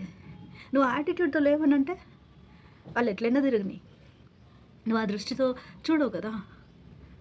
ఇప్పుడు మరి రోడ్లో చాలామంది తాగేసి ఒళ్ళు తెలియకుండా తిరుగుతూ ఉంటారు. ఇంకా రోడ్లో మరి దారిలో పోయేటటువంటి ప్రాస్టిట్యూట్స్ ఉంటారు కదా, రోడ్ల పైన వికారమైన బట్టలు వేసుకుంటారు, పిలుస్తారు కూడా. అలాంటి వాళ్ళని చూసి ఐఎమ్ అరౌజ్డ్ అని చెప్తావా? లేకపోతే యు లుక్ సో హాట్ అని నువ్వు చెప్పవు. వాళ్ళు ఇంకా వేసుకొని మరి రివీలింగ్ బట్టలే వేసుకుంటారు. But you don't go and tell to them, right? ఎందుకు? వాళ్ళ పట్ల నీ యాటిట్యూడ్ అలా లేదు కాబట్టి. అంటే if somebody doesn't compliment some person just because they are wearing something రివీలింగో, లేకపోతే అంటే రివీలింగ్గా బట్టలు వేసుకున్నా లేదా బట్టలు లేకుండా తిరుగుతూ ఉంటే కూడా యు ఆర్ లుకింగ్ హాట్ అని చెప్తారా? చెప్పరు కదా. అలాంటిది మరి నీ దగ్గర వచ్చి you are looking so hot, you are looking so sexy అని అంటే it's about how they feel about you, it's not about how you look. అదే. And but if you are looking out for such compliment అని అంటే then అది నీ లోపల కూడా ఒక లోపం, అంతే. That is what is called lasciviousness. అంటే wanting to be sensual, wanting those kind of compliments, wanting to look like that అని అర్థం. It's all about the attitude that people have. Idolatry, anything that replaces God in your life. నీ car, బంగ్లాలు, నీ achievements, ఇంకా ఏదైనా కూడా anything that replaces God, your money, your fame, your position. ఒక question వేసుకో, am I ready to give this up if I have to choose between God and this? అది ఏదైనా. అప్పుడు దేవుడు నీ లైఫ్లో ఏ స్టాండర్డ్లో ఉన్నాడనేది తెలిసిపోతుంది. Try and see. Then that is your idol. Witchcraft, ఇంకొక మనిషిని ఎట్లా చేయాలిరా వీళ్ళని ఎంత ఇన్సల్ట్ చేయాలనుకుంటున్నా, వీళ్ళని ఎంత నాశనం చేయాలనుకుంటున్నా కుదరట్లేదు. సో వీళ్ళు నాశనం కావాలంటే చేతపడి చేద్దాం అని అనుకోవడం, ఆ చేతపడిలో స్పెషలైజేషన్స్ చేయడం, డిఫరెంట్ లెవెల్స్ చేయడము, అండ్ స్పెల్స్ క్యాస్ట్ చేయడం, సార్సరీ అది నేర్చుకొని వస్తారు. They try to say something and want to see that happen అనమాట. ఎక్స్పెరిమెంటల్గా చేస్తూ ఉంటారు. They deliberately come and do it. ఎక్స్పెరిమెంటల్గా చేస్తూ ఉంటారు. ఏంది స్పెల్ చేస్తానా అంటే నోరు మూసుకుంటారు. You know wanting to see something happen. అంటే వీళ్ళు చెప్తే ఏదో పెద్ద వీళ్ళు దేవతలు, వీళ్ళకి వాక్చాతుర్యం ఉంది, జరిగిపోతుందనా అట్లా. అది తర్వాత వాళ్ళకే జరుగుతుంది, అప్పుడు మంచిగా అవుతుంది. దెన్ హేట్రెడ్, ఒకళ్ళని హేట్ చేసే అవసరం ఉండదు. అసహ్యం అనేది వాళ్ళ మాటలు, వాళ్ళ చేష్టలు కావచ్చు. అలాంటి వాళ్ళని ఏం చేయాలా? ఇగ్నోర్ చేయాలా. అంతేగాని వాళ్ళని హేట్ చేస్తే మనకేమొస్తుంది? తలనొప్పి తప్ప. కాబట్టి హేట్రెడ్ అంతా పెట్టుకోవద్దు. వేరియన్స్, కొంతమంది ఎట్లా ఉంటారంటే అందరూ ఒక డెసిషన్ పైకి వస్తారు. వీళ్ళు వస్తారు, నాకు అది నచ్చల, నాకు కావాల్సినట్టు కావాలి అంతే. ఎందుకంటే నా ఈగో సాటిస్ఫై కాలేదు అంతే. That is variance. నీకు ఎందుకు అంత అహము? అందరూ నీకు ఇష్టం ఉండని, ఇష్టం కానీ ఎటో ఒకటి కానీ అందరికీ అనుకూలంగా పోదాము. ఆహా లేదు, నాకు ఇట్లా కావాలా. సో కావాలని డెలిబరేట్గా ఒక డిఫరెన్స్ అనేది క్రియేట్ చేయడం, దట్ ఈస్ వేరియన్స్. అండ్ ఎమ్యులేషన్స్ అని అంటే కాపీయింగ్. ఇదే ట్రెండ్ని ఫాలో కావడము, ట్రెండ్ వెనకాల బ్లైండ్గా వెళ్ళిపోవడము, ఇంక ఎవరు ఏది చేస్తే అది చేయడము, ఒక మనిషి చేసిన చేష్టలే వీళ్ళు కూడా చేయడము, ఒక మనిషిని చూసి అదే ఇమిటేట్ చేయడము. ఏదైనా మంచి ఉంది అని అంటే దాన్ని ఫాలో అవ్వాలనిపిస్తే ఫాలో అవ్వచ్చు. కానీ పని కట్టుకొని ఆ మనిషి చేసేదే నువ్వు వేసుకున్నావు ఈ డ్రెస్, నేను కూడా అలాంటి చీరే కొనుక్కోగలను, నేను కూడా అదే చేయగలను. Why do you even have to prove something over and over again? అవసరం లేదు కదా అవన్నీ. సో ఒక మనిషి ఏదైనా చేస్తే దాన్ని రిపీటెడ్గా ఇమిటేట్ చేయడాన్ని ఎమ్యులేషన్స్ అని అంటారు. రాత్ అండ్ స్ట్రైఫ్, కోపం పడడం సహజం, కానీ ఆ కోపాన్ని క్యారీ ఫార్వర్డ్ చేసి మనసులో పెట్టుకొని ఆ రూట్ ఆఫ్ బిటర్నెస్ అని మెన్షన్ చేయబడింది Hebrews chapter 12 and verse 14. So root of bitterness bringing trouble. కోపము, ఉద్రేకము, అసహ్యము, కొట్లాట. ఆ కొట్లాట అయిన తర్వాత సాల్వ్ అయిపోయిందా, అక్కడికి వదిలేసారా, నెక్స్ట్ సీజన్లో నేను చెప్తా అని మనసుకి ఒక రివెంజ్ మోడ్ స్విచ్ ఆన్ చేసుకొని దే కీప్ ఆన్ వెయిటింగ్. ఇంకా నెక్స్ట్ బతికేదంతా కూడా వాళ్ళకి ఎట్లా చెయ్యాలా అవతల వాళ్ళకి అనే ఇంత కసి పెట్టుకొని నెక్స్ట్ నేను ఇది చేస్తా అది చేస్తా అని ఏమవుతుంది, లాస్ట్కి వాళ్ళు చేసేదంతా కుప్పగూలి విఫలం అయిపోతుంది. అప్పుడు ఏం జరుగుతుంది? వాళ్ళకి ఆయాసం అయిపోతుంది. అబ్బా నాకు గుండె నొప్పి వచ్చేసింది, అబ్బా నాకు తలనొప్పి వచ్చేసింది, అబ్బా నాకు కిడ్నీ నొప్పి వచ్చేసింది. సో ఇట్లాంటి ఓవర్ యాక్షన్లు చేస్తూ ఉంటారు. అంటే ఎందుకనంటే they want to take revenge, they want to show something. బతికేదే దాని గురించి అయినప్పుడు నీకు ఆయాసం రాకుండా ఏమొస్తుంది? దెన్ సెడిషన్స్ అంటే రెబెలియన్. దేనికైనా కూడా తిరుగుబాటు చేయడం లేదు అని చెప్పి రెబెలియస్గా ఉండడము, ఎక్కడెక్కడ ఒబీడియన్స్ చూపించాలో అక్కడ రెబెలియన్ చూపించడము. హియర్స్ ఈజ్ ఏదైతే అసలైనటువంటి సిద్ధాంతం ఉంటుందో అది కాకుండా మూఢనమ్మకాలన్నీ కూడా నమ్మటం, సూపర్ స్టిషన్స్ అన్నీ నమ్మటం, పనికి మాలిన మాటలు మాట్లాడడం, ముసలమ్మ ముచ్చట్లు మాట్లాడము, మంగళసూత్రం వేసుకోకపోతే అయ్యయ్యో మంగళసూత్రం వేసుకోలేదా, అయ్యయ్యో మంగళసూత్రం ఏంటి ఇంత పొడుగ్గా ఉంది, ఇంత పొడుగ్గా ఉంటే మ్యారేజ్ లైఫ్లో కష్టాలు వస్తాయి, మంగళసూత్రం విరిగిపోతే అయ్యయ్యో మొగుడు చచ్చిపోతాడు, లేకపోతే బతుకుంటాడా? టైం వచ్చినప్పుడు ఎవరైనా చచ్చిపోతారు కదా. ఎందుకు మూఢనమ్మకాలు? అయ్యయ్యో నల్లపూసలు వేసుకోలేదు ఏమవుతుంది, దిష్టి తాగుతుంది. సరే, అయ్యయ్యో జుట్టీర పోసుకొని అట్లా వెళ్ళకూడదు. ఎక్కడికి? చర్చికి. ఎందుకు? దయ్యం పడుతుంది చర్చికి. ఓకే. అయ్యయ్యో జుట్టు విరబోసుకొని చీకట్లో పోవద్దు. ఎందుకు? అక్కడ చర్చు కాడ దయ్యం ఉంది చెట్టు వెనకాల. ఇది దీనికన్నా హైలైట్ ఏంటంటే చర్చిలో దయ్యం ఉంది. ఎందుకంటే చర్చిలో రాత్రిపూట సౌండ్స్ వస్తూ ఉంటాయి, చర్చిలో రాత్రిపూట దయ్యాలు వస్తారు. అలాగా మరి నాకు ఆ దయ్యాలన్నీ నీ లోపల కనిపిస్తూ ఉన్నాయి, ఏం చేద్దాం? అట్లుంటాయి మనుషుల మాటలు, పనికి మాలిన మాటలు. చీర కట్టుకుని వాక్యం చెప్తే వాక్యమా? అంటే చీర కట్టుకోకుండా వాక్యం చెప్తే వాక్యం కాదా? వాక్యం మారిపోతుందా? వాక్యం కాకుండా పోతుందా? The word of God is not for the culture, the word of God is for the soul. అది గుర్తుపెట్టుకోవాలా. ఇది నీకు నాకు మన ప్రాంతానికి కాదండి, ఇది ప్రపంచం అంతటికీ కూడా, for all ages, for every kind of trend, for every ఎరా. అందుకే దీన్ని జీవవాక్యము అని అంటాం. ఎందుకనంటే ఇది మన అంతరంగానికి, మన సోల్స్కి సంబంధించింది. ఇది పైన పైన వేషధారణకి సంబంధించింది అస్సలు కాదు అనేది మనం అర్థం చేసుకోవాలి. సో ఈ మూఢనమ్మకాలు, మూఢత్వము వాళ్ళ చేతబళ్ళు చేస్తారంట. అంటే కొంతమంది చాలా డెవిల్స్కి ఫ్యాన్స్ ఉంటారనమాట. వాళ్ళు డెవిల్ చాలా పవర్ఫుల్ అనేసి వాళ్ళ ఉద్దేశము. సో వాళ్ళు ఇవన్నీ అనుకుంటూ ఉంటారు డెవిల్ చాలా పవర్ఫుల్ అనేసి. సో వీళ్ళంతా డెవిల్ ఫ్యాన్స్ అనమాట. సో అడ్డమైనవన్నీ నమ్మకుండా దేవుని వాక్యాన్ని మాత్రమే నమ్మాలి. అలా నమ్మకపోతే పరలోక రాజ్యానికి రారంట వీళ్ళు. అది ఇక్కడ matter. Galatians chapter 5 versus 19 to 21. గలతీయులకు రాసిన పత్రిక 5వ అధ్యాయము 19 నుంచి 21వ వచనం వరకు. ఇంకా ఎన్వీయింగ్స్, కుళ్ళు కుతంత్రాలు, కుళ్ళుబోతులు, హాయ్ అని చెప్తే ముఖం తిప్పుకొని పోవడం. ఏమైంది, ఎందుకు అని మనకు ఆశ్చర్యం కలుగుతుంది. వాళ్ళంతా కుళ్ళుపాటి అంతే. వాళ్ళంతా ఇంకా అక్కడ ఏమీ ఉండదు. అక్కడ కారణం ఏంటి అని అంటే అసూయ. But why? మనం ఏం చేసాము? మనం ఏం చేయలే, మనం బతికుండదు అంతే. అందుకే అసూయ అంతే. ఇంకా మర్డర్స్, డ్రంకెన్నెస్, రెవెలింగ్స్, డిబాచరీ అంటే తాగి తందనాలాడటం. రెవెలింగ్స్ అంటే ఏంటి? తాగి డాన్సులు చేయటము. అది నువ్వు డాన్స్ చేసేది కరెక్ట్, తాగడం అవసరమా? అవసరమే లేదు. ఆడ మగ ఇద్దరు కూడా తాగకూడదు. ఆడవాళ్ళకే అని కాదు, మగవాళ్ళు కూడా తాగకూడదు. That is what the Bible says. Drunkards do not inherit the kingdom of God. ఇప్పుడు తాగుబోతులుగా ఉండేది కాకుండా తాగేసి డ్యాన్సులు చేస్తారు. నువ్వు తాగినప్పుడు ఆ తాగిన మైకంలో ఎలాంటి స్థితిలో ఎవరి ముందర డ్యాన్స్ చేస్తా ఉన్నావు అది ఆలోచించుకోవాలా. సో ఎక్కడ డ్యాన్స్ చేస్తున్నావు నువ్వు అది ఆలోచించుకోవాలా. అది నీకే ప్రమాదము. అందుకని వాక్యంలో ఇలాంటివన్నీ చెయ్యొద్దు, నువ్వే ప్రమాదంలోకి ఎంటర్ అవుతావని దేవుడు వార్న్ చేస్తూ ఉన్నాడు. Fail the grace of God. Those who fail the grace of God. దేవుడు ఇచ్చే కృపను లెక్క చేయకుండా, ఇప్పుడు నీకు అనారోగ్యం ఉంది, క్యాన్సర్ ఉంది, దేవుడు బాగు చేసినాడు, గుట్కాలు తినద్దు, మందు తాగద్దు, తిన్నగా ఉండాలి అని దేవుడు చెప్పినప్పుడు నేను బాగైపోయినా, దేవుని కృప నా పైన ఉంది, ఇంకా ఏంది అనేసి అంటారు కదా ఏదైనా మాటలు. So people who are waxed with fat, biblical లాంగ్వేజ్లో అయితే, మరి కామన్ లాంగ్వేజ్లో చెప్తే బాగుండదని హెసిటేట్ చేస్తూ ఉన్నాను. కానీ కొవ్వెక్కిన మనుషులు, సో కొవ్వెక్కి ఏం చేస్తారు? మళ్ళీ పోయి తాగుతారు. అందుకే బైబిల్ మాట అది. అంటే కొవ్వెక్కి అని ఎక్కడ ఉంటుంది? People who are waxed with fat అంటే ఏంటి? కొవ్వు పట్టిన మనుషులు ఏం చేస్తారు? వెళ్ళి కావాలని డెలిబరేట్గా గాడ్స్ గ్రేస్ని ఫెయిల్ చేస్తారు. అలాంటి వాళ్ళు కూడా దేవుని రాజ్యంలోకి ప్రవేశించరు అని వాక్యంలో స్పష్టంగా ఉంది. ఎక్కడుంది? Hebrews chapter 12 verse 14. హెబ్రీయులకు రాసిన పత్రిక 12వ అధ్యాయము 14వ వచనంలో ఉంది. ఈ రూట్ ఆఫ్ బిటర్నెస్ కూడా బ్రింగింగ్ ట్రబుల్, అంటే పాతవన్నీ మళ్ళీ లోడుకొని గొడవలు పెట్టుకోవడం, అది కూడా పొరపాటనే ఉంది. దెన్ ప్రొఫేన్ పర్సన్, చెడ్డ మాటలు మాట్లాడడం, నోరు తెరిస్తే గలీజ్ లాంగ్వేజ్, నోరు తెరిస్తే కర్సెస్, నోరు తెరిస్తే బూతు మాటలు, నోరు తెరిస్తే అసలు విననొల్ల లేనటువంటి పరిస్థితి, ఎప్పుడు ఆపుతారా అనే అంతటి తలనొప్పి క్రియేట్ చేసేది. అది కూడా ఆక్వర్డ్ టోన్లో, ఆక్వర్డ్ వాయిస్లో, ఒళ్ళంతా చిర్రెత్తిపోయే విధంగా మనుషులు అరుస్తూ ఉంటారు. వాళ్ళ వాయిస్ వింటేనే మనకు హెడేక్ వచ్చేస్తుంది, బా ఎప్పుడు ఆపుతారా అని. అట్లాంటి భయంకరమైనటువంటి మాటలు, కర్సింగ్ లాంగ్వేజ్, ఇవన్నీ కూడా వాడుతూ ఉంటారు. And there is no place for repentance. రిపెంటెన్స్కి ఒక కాల్ ఉంటే నాకెందుకు రిపెంటెన్స్?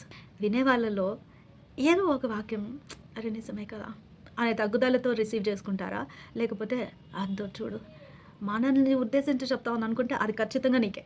ఎందుకనంటే వాక్యం చెప్పేటప్పుడు వాక్యంకి మనము ఆ కాంటెక్స్ని అర్థం చేసుకొని చెప్తా ఉంటాం. God leads that way.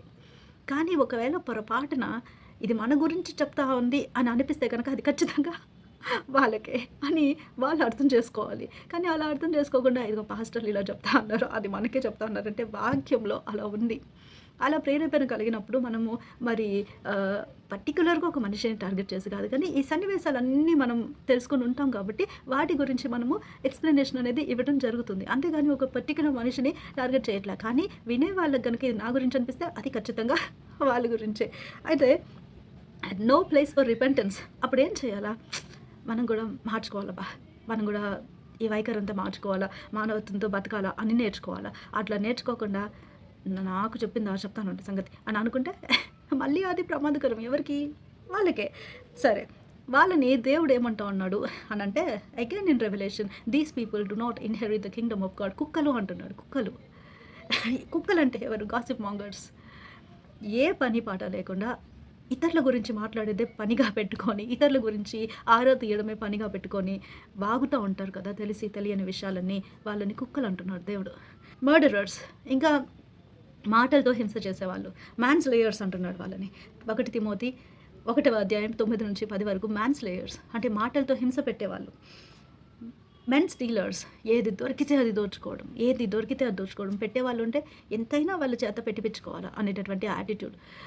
ఆస్తి దొరికితే ఆస్తి దోచుకోవడం, ఇల్లు దొరికితే ఇల్లు, కంపెనీ దొరికితే కంపెనీ, డబ్బు దొరికితే డబ్బు, గ్రేస్ దొరికితే గ్రేస్, ప్రేమ దొరికినా కూడా అది కూడా కావాలా, ఆఫ్టర్ అన్ అయ్యేదాకా కావాలా.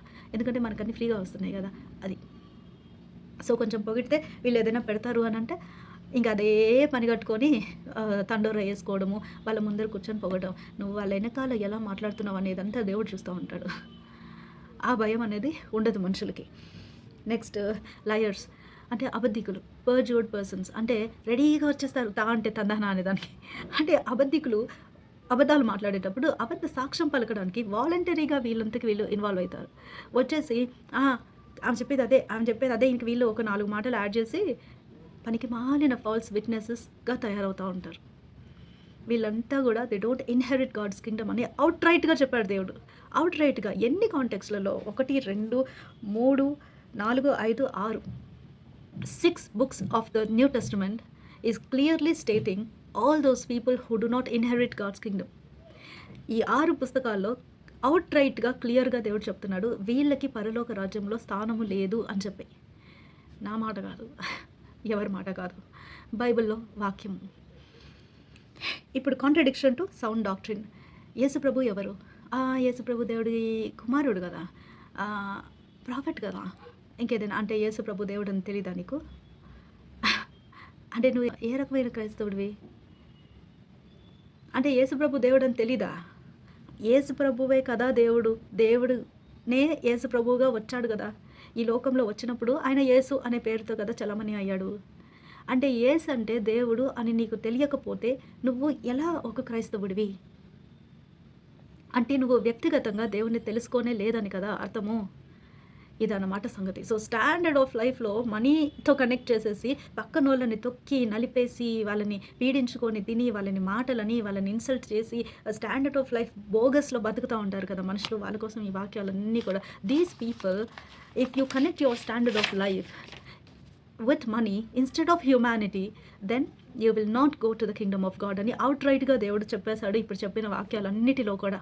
Now coming to the third thing, pursuit of entertainment ఇండస్ట్రీలోకి పర్స్యూట్ ఎవరికి ఉంటుంది అని అంటే అబ్బాయి రిలీజియన్, పాలిటిక్స్ ఇవన్నీ తలనొప్పులు మనకెందుకు, లైఫ్ ఇస్ షార్ట్, హ్యాపీగా ఎంజాయ్ చేద్దాం, come let's watch a movie, లేకపోతే మనం క్లబ్స్కి వెళ్దాం, అక్కడ వెళ్దాం, ఇక్కడ వెళ్దాం. So okay fine, you watch ఎంటర్టైన్మెంట్లో ఇప్పుడు ఎలా చూస్తున్నాం, ఏమేమి చూస్తున్నాం?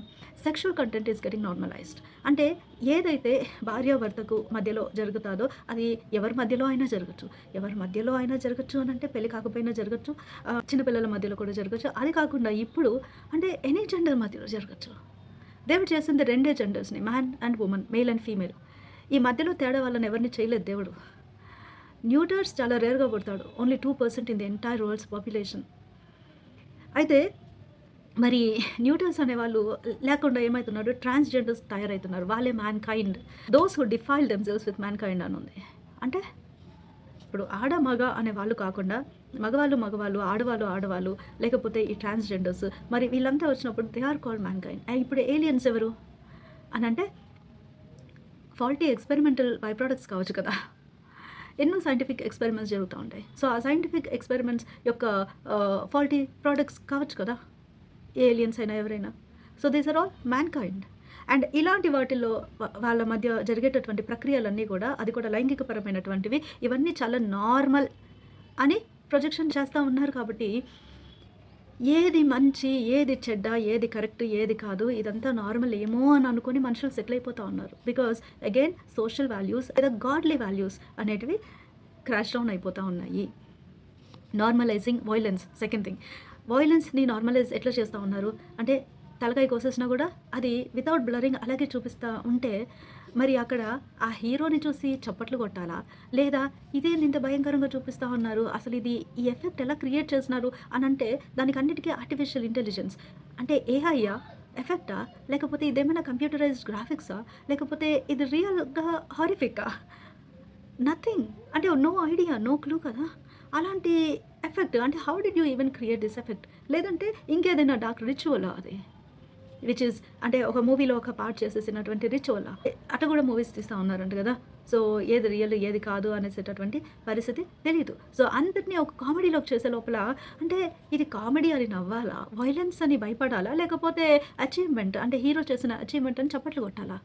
అక్కడ ఈజీ గెట్ అవే ఏముంటుంది? కామెడీ. సరే కామెడీ కదా అని నవ్వి లైట్ తీసేసుకోవడం. అంటే అక్కడ ఏం జరుగుతా ఉంది? ఒక హారిఫిక్ వయలెన్స్ అనేది people are getting used to it as normal. దానివల్ల ప్రమాదం ఏంటంటే పక్కనోడికి ఏదైనా నొప్పి జరిగి పక్కనోడు చిన్న దెబ్బ తగిలినా కూడా వాడు అల్లాడిపోతుంటే మనసు చలించాలి. అది మానవత్వం. ఆ మానవత్వం లేకుండా అయిపోతా ఉన్నారు మనుషులు. 2016 నుంచి క్రిస్టియన్ పర్సిక్యూషన్స్ జరుగుతా ఉంటే వాళ్ళని రకరకాలుగా చంపి, రకరకాలుగా టార్చర్ పెట్టి వీడియోస్ సర్క్యులేట్ చేస్తా ఉన్నటువంటి సమయం అది. సోషల్ మీడియా ద్వారా లైవ్‌గా కాల్చి చంపడం గానీ, అంటే కాల్చడం అంటే పెట్రోల్ పోసి చంపడం గానీ, లేదనంటే మరి బీహెడ్ చేయడం గానీ, లేకపోతే గొంతు కోసేసి అలాగే పెట్టడం గానీ, రకరకాల అసలు భయంకరమైనటువంటి ఇంక చెప్తే ఇక్కడ మనకు నిద్ర కూడా పట్టదు. అట్లాంటి భయంకరమైనటువంటి విషయాలు. అంటే ఇవన్నీ డిస్టర్బింగ్‌గా ఉంటాయి. ఏంటనంటే ఒక మనిషి నొప్పితో అల్లాడినప్పుడు కింద పడిన అయ్యయ్యో! అంటే మనకి చలించేటటువంటి హృదయం అనేది ఉంటుంది. అది మానవత్వం అంటారు. ఆ మానవత్వం కాంప్రమైజ్ అయిపోయింది కదా ఇప్పుడు. వయలెన్స్ చూసి చూసి ఏమైపోతుంది అనంటే మనుషులకి ఈజీ గెట్ అవే ఏదో నవ్వుకొని అవన్నీ మర్చిపోవడం అట్లాంటిది ఉంటుంది. పక్కనోడు నిజంగా హర్ట్ అయినా కూడా మనకెందుకు అనేటటువంటి పరిస్థితికి వచ్చేసినారు మనుషులు. The effect on the mind. So ఒక పక్క సెక్షువల్ థింగ్స్ అనేది ఏది కరెక్ట్ ఏది తప్పు అనే డిజర్నింగ్ లేదు. ఇంకో పక్క వయలెన్స్‌లో కూడా అంటే ఇంకేదైనా వయలెంట్ థింగ్ చూసినప్పుడు అరే! దాని గురించి మనం బాధపడి ఏం చేస్తాం కాదు. దాని గురించి మనకు బాధ కలిగినప్పుడు దేవుని దగ్గర మొరపెడతాం. వాళ్ళ గురించి ప్రార్థన చేస్తాము. అట్లాంటి పరిస్థితి ఉందా? లేకపోతే అవి ఈవెన్ గెట్టింగ్ అవే చూసి చూడనట్టు సరేలే ఇదంతా నార్మల్ అని అట్లా అయిపోతున్నామా? అలా అయిపోయే ప్రమాదకరమైన పరిస్థితిలో ఇప్పుడు హ్యుమానిటీ అనేది కాంప్రమైజ్ స్టేట్‌లో ఉందన్నమాట సంగతి. ఇక నార్మలైజింగ్ అకల్ట్ లాంగ్వేజ్. ఏవేవైతే ఈ అకల్ట్ డార్క్ ప్రాక్టీసెస్‌లో కొన్ని పదాలుంటాయి. ఆ పదాలని వీళ్ళేం చేస్తున్నారు అనంటే కార్టూన్స్‌లో గానీ, గేమ్స్‌లో గానీ ఇంట్రొడ్యూస్ చేసినారు. ఇప్పుడు ఈ కార్టూన్స్‌లో, గేమ్స్‌లో వాడుతుండేటటువంటి ఈ పదాలు అకల్ట్ మీనింగ్ వేరే ఉంటుంది. వీళ్ళిక్కడ వాడే పదాలు వేరే ఉంటాయి. సినిమాలలో గానీ, కార్టూన్స్‌లో గానీ ఏదైనా. ఇప్పుడు రిడీమర్ అంటే రక్షకుడు, దేవుడు. ఇప్పుడు ఆ రిడీమర్‌ని మ్యాట్రిక్స్‌లో వాడే లోపల రిడీమర్‌కి అసలైన పదం అనేది, అసలైన అర్థం అనేది లేకుండా పోయింది కదా! అంటే దానికి దీనికి ఒక కన్‌ఫ్యూజన్ వచ్చేసింది మనుషులకి. ఆ విధంగా కార్టూన్‌లో కూడా చాలా అకల్ట్ అంటే రిడీమర్ అనేది అకల్ట్ పదం కాదు. రిడీమర్ అనేది దైవికమైన పదం. సో దైవికమైన పదాన్ని ఎలాగైతే ఒక డిస్ట్రాక్షన్ చేసినారో అదే విధంగా మరి జయన్ అంటే ఒక హోలీ మౌంటైన్ ఆఫ్ గాడ్ దాన్ని కూడా తీసుకొని మ్యాట్రిక్స్‌లో ఇంకేదో వాడితే అక్కడ చేసేవన్నీ దౌర్భాగ్యమైన పనులు. And what is the concept even? Mockery of Christianity, mockery of God's plan, mockery of God's law. అది అక్కడ జరిగింది. అండ్ పీపుల్ చూస్తూ ఉన్నారు అట్లాంటి సినిమాలన్నీ. సో అసలైన పదాలు ఏంటి తెలుసా? తెలీదు. సో ఈ యంగర్ జనరేషన్‌కి అంతా కూడా ఏమైతుంది? ఈ ఒరిజినల్ పదాలు తెలీదు. ఇవన్నీ బైబిల్ పదాలు, ఇవన్నీ దేవునికి సంబంధించినవి అనే డిజర్నింగ్ అనేది లేకుండా పోవడం ఒక ఎత్తైతే, ఇంకొకటి అకల్ట్ లాంగ్వేజ్ ఏదైతే ఉందో అది గేముల్లో గానీ, కార్టూన్‌లలో గానీ ఇంట్రొడ్యూస్ చేయడం వల్ల అవి అకల్ట్ పదాలు వాడకూడనివి, లేకపోతే ఆ పదాల్లో ఇలాంటి రిచువలిస్టిక్ థింగ్స్ అనేటివి ఉన్నాయా అని వీళ్ళకి నాలెడ్జ్ లేదు. ఈ పదం ఎక్కడి నుంచి వచ్చింది అనంటే అది గేమ్‌లో ఉంది. గేమ్‌లో ఇట్స్ ఎ పార్ట్. దానికి అర్థం ఇది అనంటే కాదు దాని అర్థం అది కాదు. దానికి అర్థం ఇది. అంటే there are 2 meanings for the same word. అట్లాంటి ఇంట్రొడక్షన్స్ అనేటివి అయిపోయే లోపల మనుషులకి అగైన్ ఒక కన్‌ఫ్యూజన్. ఏది ఏ పదము, ఏది కరెక్ట్, ఏది కాదు అనేటటువంటి డిజర్నింగ్ లేకపోవడము. Use of forbidden words. అవి ఏంటి అనంటే normalising words like hell, my bad, నా కర్మ, జీస్, గాడ్, హోలీ. ఇవన్నీ కూడా దేవుడికి మరి సంబంధించినటువంటి విషయాలు. నా కర్మ, మై బ్యాడ్ ఎందుకు అనొద్దు అనంటే దేవుని కృప కదా మనకు కావాల్సింది. మన కర్మ ఎందుకు మనకు తగలాలా? దేవుని కృప ఉంటే చాలు అని అనుకోవాలి. అందుకనే నా కర్మ అనొద్దంటారు. మై బ్యాడ్ అని అనొద్దంటారు. కానీ ఇవాళ రేపు ట్రెండీ వర్డ్ హెల్ అని వాడొద్దు. హోలీ అనే పదాన్ని మిస్‌యూజ్ చేయొద్దు. కానీ ఇవన్నీ ఏం చేస్తున్నారు? దేవా, మై గాడ్ అని అనొద్దనంటే జీసస్, అది కాకుండా జీస్ స్టైల్‌గా జీస్ ఇవన్నీ. సో ఇవన్నీ కూడా కొంచెము మోడర్న్‌గా, ఫ్యాషనబుల్‌గా, ట్రెండీ వర్డ్స్ లాగా ఇంకా F words, B words, A to Z మాట్లాడినా ఏమీ కాదు. సో మూతి పగలగొట్టే రోజు వచ్చినప్పుడు దేవుడు మూతి పగలగొడతాడు అంతే. అయితే మనం ఇవన్నీ కూడా గుర్తుపెట్టుకోవాలి. These are all the forbidden things.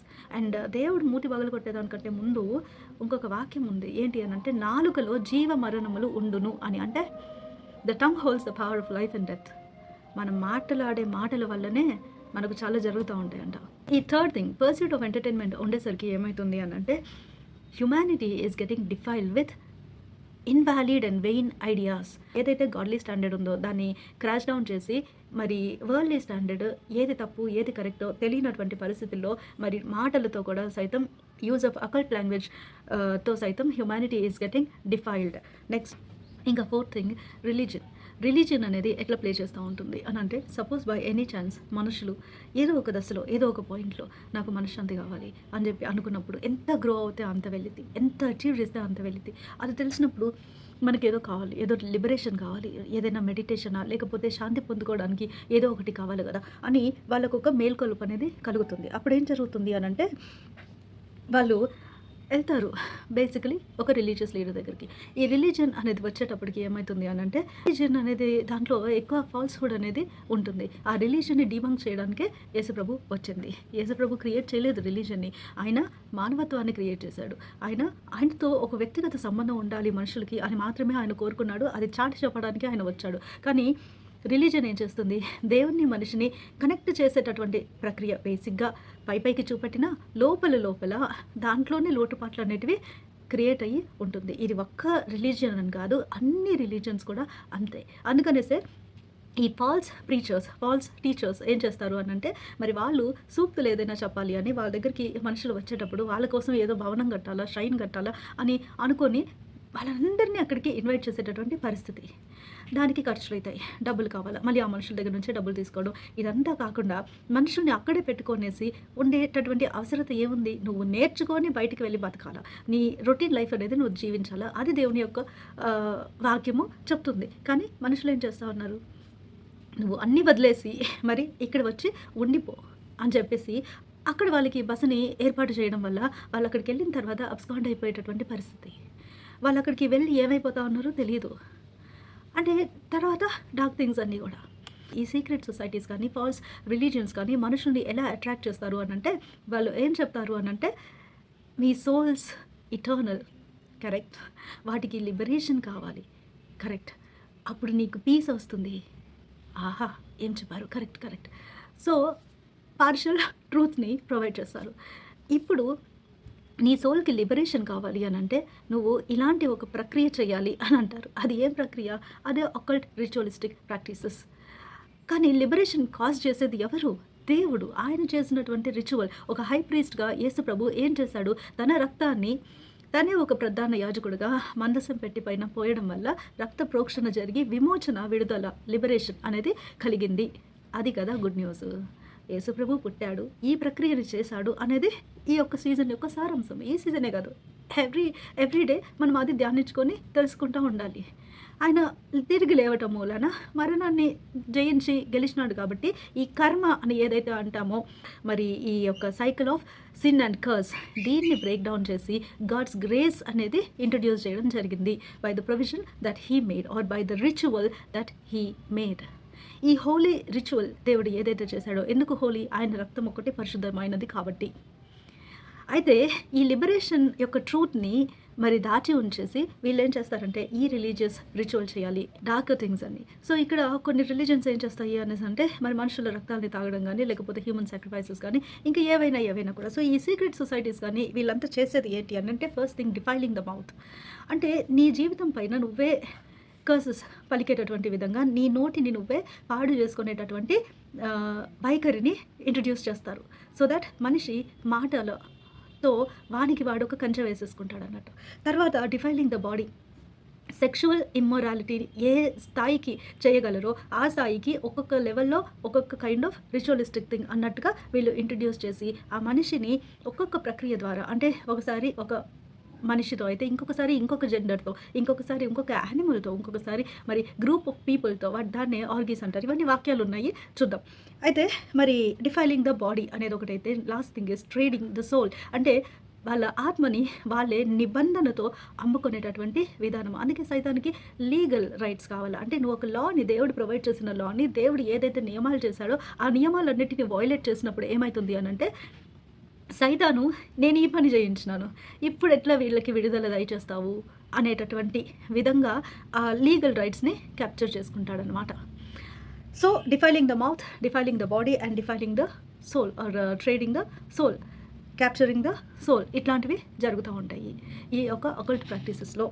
అయితే దానికి వాక్యాలు ఏమున్నాయి అని మనం చూస్తే, sexual immorality defiling themselves with mankind. అంటే మ్యాన్కైండ్ అంటే ఇప్పుడే చూసాం కదా, మనిషి ఆడ మగ కాకుండా మరి హోమోసెక్షువాలిటీ కానీ, బిస్టియాలిటీ కానీ, అంటే మరి సేమ్ జెండర్స్లో మరి లైంగికపరమైనటువంటి ప్రక్రియ కానీ, లేకపోతే జంతువులతో కానీ, లేదంటే ఏలియన్స్ అని ఎక్స్పెరిమెంటల్ డిఫెక్ట్స్తో కానీ, లేదంటే మరి ఇంకా ఇంకా ఏదైనా మాఫ్డ్ ఆర్గానిజమ్స్తో కానీ, సో వీటిల్లో అంతటితో కూడా వాళ్ళని వాళ్ళు మరి డిస్ట్రాయ్ చేసుకోవడం అనేది జరుగుతుంది. ఫోర్నికేషన్, అడల్టరీ, ఇవన్నీ అంతా కూడా మొత్తం అడల్టరీనే. ఇంకా లెసివియస్నెస్ అంటే బీయింగ్ సెన్షువల్, అది చూసాం కదా, సో అలాగా. అండ్ డ్రంకెన్నెస్, ఆర్గీస్, సో దీన్ని రెవెలింగ్స్ అని అంటారు, అంటే డిబాషరీ అంటారు. అంటే తాగేసి మరి మత్తులో, అంటే అది తాగి కానీ లేదా మత్తు పదార్థాలు పుచ్చుకొని కానీ మరి మనుషులు వాళ్ళు ఏం చేస్తున్నారో తెలియకుండా, అంటే వాళ్ళ రేపు మనం న్యూస్లో అంతా వింటూ ఉంటాం కదా, సో ఆ ఫైల్స్ బయటకు వచ్చినాయి, ఈ ఫైల్స్ బయటకు వచ్చినాయి, మరి అంటే కొన్ని కేసెస్, లేకపోతే ఈ డ్రగ్ కేసెస్, ఇవన్నీ ఏంటి అని చూసినట్లయితే ఈ క్లబ్ కల్చర్ కానీ లేదా రిచువలిస్టిక్ కల్చర్ కానీ ఇవన్నీ కూడా ఇప్పుడు అంటే మనుషులు దే హ్యావ్ గాట్ ఫెమిలియర్ కదా, మనకంతా కూడా బయట వాటి ఫుటేజెస్ అన్నీ కూడా ఉండి వీఆర్ ఏబుల్ టు నో ఇట్లా జరుగుతూ ఉంది అనేసి. సో అలాంటి వాళ్ళ కేస్ ఫైల్స్ లేదంటే వాళ్ళ డాక్యుమెంటరీస్ అన్నీ కూడా బయట రావడం అనేది జరుగుతూ ఉంది. ఇంకా డెబోచరీ అంటే ఇదే, అంటే మత్తులో తాగేసి మరి లైంగికపరమైనటువంటి వేషాలు వేయడము. ఇంకా ప్రొఫేన్ వర్డ్స్, చెడ్డ మాటలు మాట్లాడడం. Defiling with the mouth, use of bad language, use of words అంటే misusing good words like holy, అంటే డివైన్ వర్డ్స్ని చెడ్డగా వాడడము.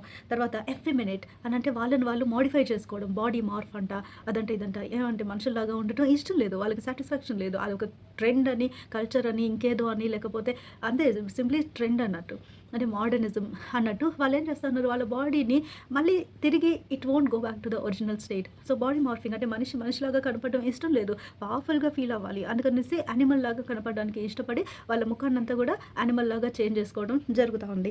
ఇంకా అలా కాకుండా మగవాళ్ళు ఆడవాళ్ళలాగా ఇవన్నీ కూడా ట్రాన్స్జెండర్స్, వీళ్ళంతా కూడా అబ్యూజర్స్ ఆఫ్ దెమ్సెల్వ్స్, అంటే వాళ్ళని వాళ్ళు దేంతోనైనా కూడా డిఫైల్ చేసుకోవడం, అంటే అది మత్తు పదార్థాలతో కానీ, మరి మందుతో కానీ, లేకపోతే చెడు వ్యసనాలతో, దేంతో అయినా కూడా వాళ్ళని వాళ్ళు చెడగొట్టుకోవడం. ఐడోలేటర్స్ అంటే ఏదైనా మరి నీకు నువ్వే దేవుడు అయిపోవడం అన్నిటికంటే మొదట. దెన్ సార్సరర్స్, స్పెల్స్ నేర్చుకోవడము, వాళ్ళు ఏ పని చేస్తే ఆ పనిలో సక్సెస్ కావాలి అని చెప్పేసి మరి వాళ్ళు ఏదైనా చాంటింగ్ చేయడము, ఇట్లాంటి అంటే నోటితో ఏదో ఒక రకమైనటువంటి మరి దిగజారిపోయినటువంటి పరిస్థితి, అలాంటి పదాలు కానీ, అలాంటి ఫర్బిడెన్ లాంగ్వేజ్, ఫర్బిడెన్ స్పెల్స్, లేకపోతే ఈవిల్ని ప్రైజ్ చేయడం. సో ఇలాంటి చాంటింగ్స్ అన్నీ చేస్తే కూడా ఏదైనా జరుగుతుంది, అంటే వాళ్ళు ఏది కావాలో అది అచీవ్ చేసుకోవడానికి అన్నట్టు. ఎక్స్టార్షనర్స్, సో ఈ హ్యూమన్ సాక్రిఫైసెస్ అది ఇది ఎవరు చేస్తారు, ఎక్స్టార్షనర్స్ చేస్తారు. అట్లాంటివన్నీ కూడా ఎక్కడ జరుగుతున్నాయి, రిలీజియన్లో జరుగుతున్నాయి. ఇప్పుడు నేను చెప్పిన మాటలన్నీ ఎక్కడున్నాయి, same 6 chapters. 1 Corinthians chapter 6 verses 9 to 10, Galatians chapter 5 19 to 21, Ephesians chapter 5 verse 5, Hebrews chapter 12 verse 14, 1 Timothy chapter 1 9 to 10, Revelation 22:15. So వీటన్నిటిలో నుంచి ఈ మాటలన్నీ కూడా ఉంటున్నాయి. ఇంకా ఫుడ్ ఫ్యాక్టరీస్, ఇప్పుడు ఈ రిలీజియన్లో ఈ అకల్ట్లో ఏదైతే జరుగుతుందో మరి ఈ చైల్డ్ సాక్రిఫైసెస్ కానీ, హ్యూమన్ సాక్రిఫైసెస్ కానీ, వీళ్ళ శరీరాలన్నింటినీ ఏం చేస్తారు అని అంటే ఫుడ్ ఫ్యాక్టరీస్కి పంపిస్తారు. వీళ్ళ మీట్ ప్రాసెసింగ్ యూనిట్స్ డిఫరెంట్ కంట్రీస్లో ఉంటాయి, అక్కడ వాళ్ళ వేర్ హౌస్కి పంపిస్తారు. అక్కడ ఏం చేస్తారు అని అంటే ఈ మీట్ అంతా కూడా బాగా చర్న్ చేసేస్తారు. అయితే మనకి ఇప్పుడు శాంపుల్ అనాలిసిస్లో తెలిసిండేటటువంటి విషయాలు ఏంటి అని అంటే, ఈ ఫాస్ట్ ఫుడ్ సెంటర్స్ ఫ్రాంచైజీస్ ఏవైతే ఉన్నాయో ఎస్టాబ్లిష్డ్ వన్స్ ప్రపంచమంతా కూడా, వాటిల్లో దొరికే మీట్ని టెస్ట్ చేస్తే దాంట్లో కొన్ని వందల టైప్స్ ఆఫ్ DNA దొరికింది, ఇంక్లూడింగ్ హ్యూమన్ DNA. అంటే ఏంటి, మనుషులు ఏం తింటున్నారో అర్థం కానటువంటి పరిస్థితి. ఇంత భయంకరంగా ఉందా లోకము అని ఆశ్చర్యం కలిగించేటటువంటి పరిస్థితి. అయితే ఇది ఎప్పుడో 15 ఏళ్ల క్రిందట నేనే చూశాను. డిస్కవరీ ఛానల్లో ఫుడ్ ఫ్యాక్టరీ అనేటటువంటి ఒక ప్రోగ్రామ్ ఏర్ చేస్తారు. మరి సైన్స్ ఛానల్స్లోనే NGC డిస్కవరీ వీళ్ళంతా కూడా మరి ఆ కాలంలో వీళ్ళు ఓపెన్గా చూపించినారు. అది ఏంటి అని అంటే, వాళ్ళ వేర్ హౌస్లో ఇట్లా నార్మల్గా గ్రౌండ్ ఉంటుంది, ఒక బావంత స్పేస్ ఉంటుంది, బావి అని అంటే ఇంకా వెడల్పుగానే ఒక ఎలిఫెంట్ అయినా కూడా పట్టే అంత ఒక స్పేస్, దాంట్లో అన్నీ కూడా బ్లేడ్స్ అరేంజ్ చేయబడి ఉంటాయి. ఎట్లా అంటే ఓవర్లాపింగ్గా ఒకదానిపైన ఒకటి అని ఇలా మొత్తం ఇలా బ్లేడ్స్ అన్నీ అరేంజ్ చేయబడి ఉంటాయి, మిక్సర్ గ్రైండర్ బ్లేడ్ లాగా. అయితే ఈ ఓవర్‌లాపింగ్ బ్లేడ్స్ అన్నీ ఇలా ఇలా అరేంజ్ చేయబడి ఉంటాయి. మిషన్ ఆన్ చేయగానే మిషన్ ఇలా తిరుగుతా ఉంటుందన్నట్టు. ఇప్పుడు మిషన్ తిరుగుతా ఉండేటప్పుడు అక్కడ మనుషులు మాస్క్ పెట్టుకొని మరి సూట్ అంతా కూడా వేసుకొని ఉంటారు. వీళ్ళు మరి యానిమల్‌ని యాజ్ సచ్ అలాగే పట్టుకొని, అది ఎనుమైతే ఎనుము, హార్స్ అయితే హార్స్, గుర్రం, గాడిద ఏదైనా యానిమల్ ర్యాండమ్‌గా తీసి ఎత్తి దానిపైన ఇట్లా పడేస్తూ ఉంటారు. అప్పుడు యానిమల్ అందులో పడగానే మొత్తము చర్న్ అయిపోతుంది. అంటే బాగా మిన్సింగ్, గ్రైండింగ్ అనేది జరిగి ఫ్యాక్టరీలో మరి కింద ఫ్యాక్టరీ అండర్‌గ్రౌండ్‌లో ఉంటుంది. మరి అక్కడికి మొత్తము ఒక పేస్ట్ ఎళ్తది. అంటే బోన్స్ కూడా మొత్తం పిప్పిలాగా అయిపోయినాయి. గోళ్ళు కానీ, పళ్ళు కానీ, జుట్టు కానీ, మరి స్కిన్ కానీ ఇది ఏది కూడా తీసింది లేదు. మొత్తం పేస్ట్ లాగా అయిపోయేసి కిందికి రాగానే అవి అన్ని ప్రాసెసింగ్ యూనిట్స్‌లోకి పోయేసి సాసేజ్ రూపంలో బయటికి వచ్చి ప్యాకేజింగ్ అయిపోతుంది. అది చూసి అప్పుడు కలిగిన ఆశ్చర్యం ఏంటి అనేసంటే, ఏంది హెయిర్ అంతా తీయలేదు అంటే సాసేజ్ అనేది ఇలా ఉంటుందా? ఈ యానిమల్‌ని కనీసం వాషింగ్ కూడా లేదు కదా! చనిపోయిన యానిమలో, చంపేసిన యానిమలో అలా ఎత్తి ఏసేస్తా ఉన్నారు. ఇది మంచిది కాదు కదా! అప్పుడు అలా అనిపిచ్చింది. ఇంకా ఇది మంచిది కాదు. ఇది బయట కంట్రీస్‌లో ఇలా తింటారేమో అని అనుకున్నాము. కానీ ఇది మన కంట్రీకి అప్పుడు రాలేదు. అయితే ఇక్కడ ఇంకొకటి ఆశ్చర్యం కలిగించే విషయం, హ్యూమన్ డీఎన్ఏ ఉందంటే మరి మనకు చూపించిండేటటువంటి ఆ వీడియోస్‌లో హ్యూమన్ బీయింగ్స్‌ని అయితే వేయటం చూపలేదు కానీ, బట్ ప్రాసెస్ ఎలా అవుతుంది అనేది చూపించారు. ఇప్పుడు ఆ వీడియోస్ వెతికినా కూడా దొరకదు. ఎందుకంటే ఆ వీడియోస్ బయటకొచ్చి కాంట్రవర్సీస్ అయ్యి, తర్వాత డాక్యుమెంటరీస్ వచ్చినాయి, తర్వాత పేపర్ పబ్లికేషన్స్ వచ్చినాయి. మరి ఈ విధంగా మరి స్కాండలస్‌గా ఉంది ఇదంతా కూడా. ఈ అన్‌వాష్డ్ యానిమల్స్‌ని ఈ విధంగా సాసేజ్ చేసి మనుషులకి ఇస్తా ఉన్నారు. మనుషులంతా చచ్చిపోతా ఉన్నారు. మరి ఇవన్నీ కూడా ఒకప్పుడు ఉన్నింది. ఎప్పుడు ఎగ్జాక్ట్‌లీ ఒక 12-15 ఇయర్స్ బిఫోర్. అందుకు ఇప్పుడు మనకి అవన్నీ కూడా దొరికేటటువంటి పరిస్థితి లేదు. ఇది అన్ని సైన్స్ ఛానల్స్‌లో టెలికాస్ట్ అయింది ఒకప్పుడు. అయితే దీని గురించి పేపర్ పబ్లికేషన్స్ అవన్నీ కూడా ఉన్నాయి. ఇప్పుడు వచ్చేటటువంటి ఫుటేజెస్ కానీ, ఈ అరెస్ట్ వారెంట్స్ కానీ, ఈ క్లోజర్ తాత్కాలికంగా ఏదైతే ఉన్నిందో మొన్నటిదాకా, మరి వాటన్నిటిని మనం గమనించినట్లయితే అసలు ఏం జరుగుతోంది లోకంలో? But why? ఫుడ్ ఇండస్ట్రీ ఇంత స్కాండలస్‌గా ఎందుకుండాలి?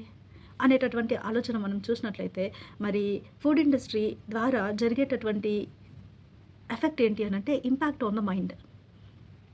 ఇంపాక్ట్ ఆన్ ద మైండ్ ఎట్లా కలుగుతా ఉందంటే, ఈ జెనెటికల్లీ మోడిఫైడ్ ఫుడ్స్ ఏవైతే ఉంటాయో అవి ఎఫెక్ట్ చేయవా మనుషుల్ని?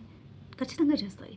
సో జెనెటికల్లీ మోడిఫైడ్ ఫుడ్స్ కానీ, వాటిలో యూజ్ చేసేటటువంటి కెమికల్స్ కానీ, అది ప్లాంట్ బేస్డ్ అయితే, యానిమల్ బేస్డ్ అయితే అసలు ఏ యానిమల్ తింటా ఉన్నారో మనుషులకి ఐడియా లేకుండా అయిపోయింది. ఎస్పెషల్లీ వెన్ ఇట్ ఈస్ అంటే ఈ సాసేజ్ అది ఇది లోకల్ బుచ్చర్స్ దగ్గర పోయి కొనుక్కొని తినడం ఉత్తమం. అంతేగాని ప్రాసెస్డ్ మీట్ తినడం మంచిది కాదు అనేది మనం ఒకటి అర్థం చేసుకోవాలి. ఇప్పుడు మైండ్ పైన ఇంపాక్ట్ ఏంటంటే, మనుషులకి విచక్షణ లేకుండా అయిపోయింది. ఏ విచక్షణ? మంచేది చెడ్డేది తెలియదు. బ్లైండ్‌గా ఏదైనా చేయడం, రెచ్చగొడితే రెచ్చిపోవడం, నెమ్మది లేకుండా ఉండడం. నువ్వు చెప్తే నేనెందుకు వినాలా? నీది మా రిలీజన్ కాదు. రిలీజన్ కాకపోతే ఏముంది?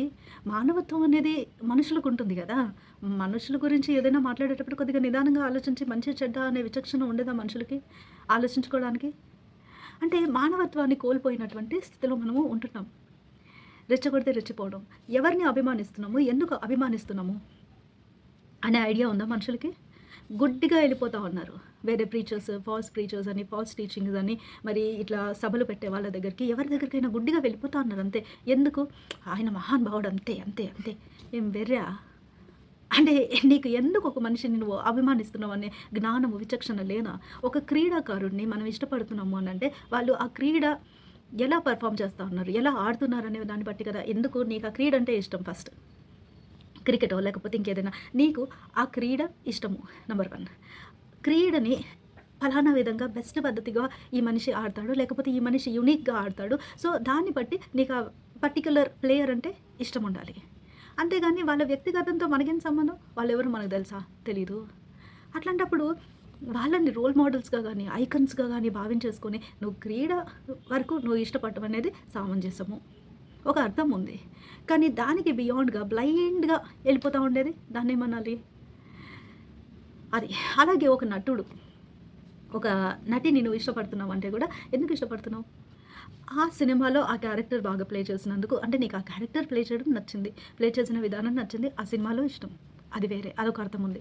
అట్లా కాకుండా కొన్ని సెట్ ఆఫ్ ఆ నటుడు అంటే పర్వాలేదు బాగా చేస్తాడు అంటే అతని సినిమాలు చాలా డీసెంట్ ఉంటాయి, సామాజిక విలువలన్నీ ఉంటాయి, అందుకొని ఇష్టము. అదా పాయింట్. ఆ నటుడు ఎవరో నీకు తెలీదు, అతనికి నువ్వెవరో తెలీదు. బ్లైండ్‌గా ఒక నటుడు గురించి నువ్వు బ్లైండ్ ఇష్టం పెంచేసుకొని వాళ్ళని ఇమిటేట్ చేయాలనుకోవడం, వాళ్ళకి సపోర్ట్ ఎళ్ళటము. మరి ఇప్పుడు నువ్వున్నావు, నీ ఫ్రెండ్ ఉన్నారు. నీకేమో ఒక పలానా వ్యక్తి ఇష్టం, ఇంకొకరికి ఇంకొక పలానా వ్యక్తి ఇష్టం అంటే అప్పుడు మీ ఇద్దరికి కొట్లాట. ఏమన్నా అర్థం ఉందా? అంటే నాకు వాళ్ళంటే ఇష్టం. అసలు వాళ్ళకి మీరెవరో తెలుసా? తెలీదు గదా! అంటే మనము దేన్ని ఇష్టపడుతున్నాము, ఎందుకు ఇష్టపడుతున్నాం అనేటటువంటి విచక్షణ కూడా లేనటువంటి పరిస్థితి. అదే విషయం.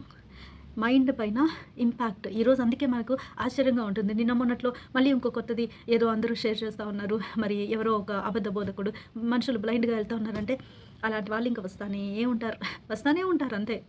మనుషులకి మైండ్ అనేది పోయింది. విచక్షణ జ్ఞానం అనేది కంప్లీట్‌గా ఎళ్ళింది. మరి వీళ్ళు చదువులేనోళ్ళా? చదువుకున్నోళ్ళా? అనంటే ఇప్పుడు చదువు లేని వాళ్ళల్లో కూడా జ్ఞానవంతులున్నారు. చదువుకి మరి జ్ఞానానికి సంబంధం లేదిక్కడ మళ్ళా. చదువుకున్నోళ్ళు కదా వాళ్ళు చెప్పేది మంచి అనేది అనుకోవడం పొరపాటు. అట్లా లేదు పరిస్థితి. చదువుకున్న వాళ్ళని గాదు, చదువులేని వాళ్ళని గాదు, మరి సివిలైజ్డ్ అని గాదు, అన్‌సివిలైజ్డ్ అని గాదు. బ్లైండ్‌గా వెళ్ళే వ్యక్తులు ఎళ్ళిపోతా ఉన్నారు. But what is that factor అని మనము ఆశ్చర్యపోతా ఉన్నాము. అర్థం చేసుకోలేక. ఎట్లా పోతారు? వై? హౌ? కదా! అలా అనిపిస్తుంది గదా! అట్లా ఉన్నారు మనుషులు. అంటే ఇది impact. It all depends on what they eat, where they go, how they defile themselves. ఇవన్నీ కూడా they play a role. Finally we get into politics. ఈ పొలిటికల్ డివిజన్ అనేది అందుకే ఈజీ మనుషులకి. మైండ్ సరిగ్గా పని చేయకపోయేటప్పటికి వాడు చెప్పేది ఎందుకురా వింటావు? వాడితో ఏందిరా నీకు ఫ్రెండ్‌షిప్? వాడు నీ రిలీజియన్ కాదు, నీ క్యాస్ట్ కాదంటే అంతే వచ్చేస్తది ఉక్రోషం. ఎందుకు? అట్లా కాదండి, అందరితో సమాధానంగా ఉండాలి కదా అనే జవాబిస్తారా ఎవరైనా? లేదు. Every kind of discrimination. Language barriers. అసలు లాంగ్వేజ్ బ్యారియర్స్ ఇప్పుడు ఎట్లయిపోయిందంటే మాట్లాడే భాష ఇప్పుడు తెలుగు భాష తెలుగే. కానీ పక్కనోడికి కొన్ని పదాలు అర్థం అవుతా ఉండవు, లేదా స్లాంగ్ అర్థం కాదు. నీకు పదాలు తెలిస్తే సరిపోతుంది కదా! స్లాంగ్ ఎట్లయినా ఉండని. నీకు పదాలు తెలిస్తే నువ్వు ఆ భావం అనేది అర్థం చేసుకోవచ్చు కదా! అట్లా లేదు. మన లాంగ్వేజ్ వాడు కాదు, ఎందుకు వినేది? వాట్? అంటే మన స్లాంగ్ వాడు కాదు, ఎందుకు వినాలా? అదే పరిస్థితి. ఇంకా క్యాస్ట్, రిలీజియన్, మన రిలీజియన్ కాదు ఎందుకు వినేది? మన నేషన్ కాదు ఎందుకు వినాలా? అట్లయిపోయింది. అలాగా nation rising against nation, religion against religion అని ఉంది వాక్యంలో. సో పొలిటికల్ గవర్నమెంట్ వీళ్ళంతా కూడా ఈ స్కీమ్లు అవి ఇవి ఇచ్చి వాళ్ళు ప్రొవైడ్ చేసే ఇన్సూరెన్స్కి మళ్ళీ మనుషులు ఎక్కడ పోవాలా? మెడికల్ కేర్ కావాలి అన్నప్పుడు, లేదా ఫైనాన్సెస్ కావాలి అన్నప్పుడు మళ్ళీ గవర్నమెంట్ పైన డిపెండ్ అయ్యి మళ్ళీ వాళ్ళు ఏదైతే హాస్పిటల్స్ రికమెండ్ చేస్తుంటారో అక్కడికే వెళ్ళాలి. సో అక్కడ మనిషికి ప్రమాదం వచ్చి ఎడైనా పడింటే నీ ఇన్సూరెన్స్ వర్క్ అవ్వదు. ఏ హాస్పిటల్కి అయినా పోతే సో వాళ్ళు లిస్ట్ ఆఫ్ హాస్పిటల్స్ ఇచ్చుంటారో అక్కడికే పోవాలి. మళ్ళీ అక్కడ పోతే మళ్ళీ అగైన్ ఈ డార్క్ సైడ్ అనేది మొదలవుతుంది. సో ఇది మొత్తం ఒక వ్యూహము, ఒక అట్టడివి, ఒక మేజ్ అనేది క్రియేట్ అయిపోయింది. సో ఈ maze powered by money and ruled out by అటుపక్క పాలిటిక్స్, ఇటుపక్క గవర్నమెంట్. వీళ్ళనే దేవుడు ప్రకటన గ్రంథంలో ఫస్ట్ బీస్ట్, సెకండ్ బీస్ట్ అని సెలవిచ్చి చెప్పాడు. ఫస్ట్ బీస్ట్ ఎవరు? Political power. సెకండ్ బీస్ట్ ఎవరు? Religious power. వీళ్ళంతా కూడా మనుషుల్ని ఎట్లా కంట్రోల్ చేస్తారు? స్టాండర్డ్ ఆఫ్ లైఫ్ని ఆల్టర్ చేసి, మరి ఎంటర్టైన్మెంట్ ఇండస్ట్రీని మరి వాళ్ళ ద్వారా మరి ఫాల్టీ థింగ్స్ని ఇంట్రడ్యూస్ చేసి, రిలీజియన్ ద్వారా మరి అకల్ట్ థింగ్స్ అన్నిటినీ చేసి, ఫుడ్ ఫ్యాక్టరీస్ ద్వారా మైండ్ని పాడు చేసి మనుషులంతా కూడా చెల్లాచెదురు చేసేసి మానవత్వాన్ని మొత్తం చంపేశారు. ఇప్పుడు మనము మనుషులుగా మారాలి, లేకపోతే మనము ఆ మానవత్వాన్ని ధరించుకోవాలి అని అంటే మనకు కలిగేటటువంటి లిబరేషన్ వచ్చేది కేవలం యేసు ప్రభు దగ్గర నుంచి. యేసు ప్రభు ఈ లోకానికి వచ్చింది ఆ రిలీజియన్ని కాళ్ళ కింద తొక్కేసి మానవత్వాన్ని నేను చేశాను, దాన్ని పట్టుకొని బతకండి అని ఆయన ఇచ్చినటువంటి సందేశాన్ని మనకు మనం గుర్తు తెచ్చుకొని ఆయన ఎట్లాంటి విలువలైతే మనకు బైబిల్ ద్వారా చెప్పున్నాడో ఇతరులకి సేవ చేసుకుంటా బ్రతికేది అది సరి అయినటువంటి బ్రతుకు. అందులో నీతి, నిజాయితీ, ఇతరుల పట్ల ప్రేమ, మమకారము, ఇతరులు ఏదైనా బాగున్నప్పుడు వాళ్ళని చూసి మనం సంతోషపడేటటువంటి హృదయము, ఇవన్నీ కూడా మానవత్వానికి చెందింది. ఈక్వాలిటీ. కాస్ట్ లేదు, రిలీజన్ లేదు, ఏది లేదు. నువ్వు నా ఫ్రెండ్వి, నువ్వు నాకు సంబంధించిన వ్యక్తివి, and I respect you for the person that you are, and I respect you even if you are nothing, because you know I'm your friend, I belong to you. అలాంటి ఎఫెక్షన్స్ అనేటివి ఇతరుల పట్ల దేవుడు చూపించమని చెప్పాడు. అందుకే love your God with all your heart and love your neighbour as yourself అని దేవుడు చెప్పి ఉంటా ఉన్నాడు. ఈ సందేశం కోసమే కదా యేసుప్రభు వచ్చింది. నేను చెయ్యలేదయ్యా రిలీజియన్, మీకు మీరు కట్టేసుకున్నారు అంతే. అది ఖండించినందుకు సిలువేసేసినారు. అది ఇలా ఉంది లోకము అని దేవుడు మనకు చెప్పడానికి ఆయన వచ్చాడు. అయితే ఇప్పుడు ఎండ్ టైమ్స్లో ఈ విధంగా ఉంది కాబట్టి డిక్లైన్డ్ హ్యుమానిటీ ఒకటైతే, ఇంకొకటి గ్లోబల్ ఎకనామిక్ కొలాప్స్ అనేది జరగబోతూ ఉంది. ఆల్రెడీ అయ్యింది. మరి we are going to enter into the last 7 years of humanity. So ఈ లాస్ట్ 7 years తర్వాత ఏం జరగచ్చు? యేసుప్రభు రావచ్చు. అది ఎలా? డేట్ ఎట్లా తెలుసు, లేదా ఇయర్ ఎట్లా తెలుసు అంటే, ఇప్పుడు మనకు డేట్లు ఇయర్లు అన్నీ దేవుడు ఒక రకంగా బైబిల్లో ఇచ్చాడు. అయితే బ్లైండ్ రూల్ ప్రకారము ఇప్పుడు April 3rd 33 AD ఈ పితృదోషము, ఆ దోషము, ఈ దోషము, అన్ని దోషాలకు ఒక పరిహారార్థంగా ఆయనే రిచువల్ చేసేసాడు అమావాస్య రోజే. ఇప్పుడు మనం చూస్తూ ఉంటాం కదా, పితృదోషం పోతుంది, అమావాస్య రోజు మంచి రోజు, మరి ఆ కార్యం చేయాలా, ఈ కార్యం చేయాలా, ఆ రిచువల్ చేయాలంటే ఆ రిచువల్ ఎవరు చేయాలా? దేవుడే చేయాలా. ఏం రిచువల్ అది? Sacrifice. What sacrifice? Sacrifice of himself. So దేవుడు అదే చేసింది. అంటే తనను తాను బలియాగంగా అర్పించుకొని ఆ బలియాగానికి రక్త ప్రోక్షణ కూడా ఆయన చేశాడు ఒక ప్రధాన యాజకుడుగా. ఆ ధర్మాన్ని ఆయన ముట్టించేసినాడు, ఆయన చేసేసాడు ఇప్పుడు ఆ ధర్మం. దానివల్ల మనం తెలుసుకోవాల్సింది ఏంటి అని అంటే, we don't have to do anything, but we just have to believe and come to him. దేవుడే ఈ ప్రక్రియను చేసేసాడు కాబట్టి నాకు లిబరేషన్ ఉందా, నాకు శాంతి దొరుకుతుందా అని మనం అర్థం చేసుకొని దేవుడికి చేరువ అవి మన లోపల మానవత్వాన్ని వెలిగించమని దేవుడిని అడగాల. అది జరగాల్సింది. సో దేవుడు తన ఆత్మని మన లోపల పెట్టినప్పుడు హ్యుమానిటీ అవేకెన్ అవుతుంది. అది సంగతి. ఇప్పుడు గ్లోబల్ ఎకనామిక్ ఎమర్జెన్సీ లేదా కొలాప్స్ అనేది అయినప్పుడు that calls for one world government. అంటే ఈ వన్ వరల్డ్ గవర్నెన్స్ అనేది స్టార్ట్ అయినప్పుడు వన్ రిలీజన్, వన్ గాడ్, ఈ కాన్సెప్ట్లన్నీ స్టార్ట్ అయ్యేటటువంటి అవకాశం ఉంది. వాళ్ళు ఏది ఇంట్రడ్యూస్ చేస్తారో ఏమవుతుందో మనకి ఇవన్నీ కూడా తెలియదు. అయితే ఇప్పుడు ఈ లాస్ట్ 7 years ఆఫ్ హ్యుమానిటీలో మనం ఉన్నాము అన్నప్పుడు మరి ఫస్ట్ 3.5 years ప్రాస్పెరిటీ, పీస్ అనేది ఉండొచ్చు. నెక్స్ట్ 3.5 years బెట్రేయల్ అండ్ ఇంపోజింగ్ అనేది ఉంటుంది. ఏం ఇంపోజ్ చేస్తారు, ఏం ఒత్తిడి చేస్తారు, ఏం తీసుకొని వస్తారంటే, మరి అప్పుడు టెస్టింగ్ టైం అనేది ఉంటుంది. అంటే that will be a test for your faith. అప్పుడు నువ్వు దేవుని కొరకు నిలబడతావా? అందుకే ఈరోజే ఆ ప్రశ్న వేసుకో. నీ ఐడల్ ఏంటి? What is the Idol? If దేవుడు ఇంకేదైనా అని పెట్టినప్పుడు నువ్వు దేవుడు అన్నిటికంటే ముఖ్యం అని చూస్ చేసుకునే పద్ధతిలో ఉన్నావా? Can you give up your home? Can you give up your things? Can you give up anything even including the people that you love? అంటే if you have to, if that time comes or if that is the test, అంటే అప్పుడేంది పరిస్థితి?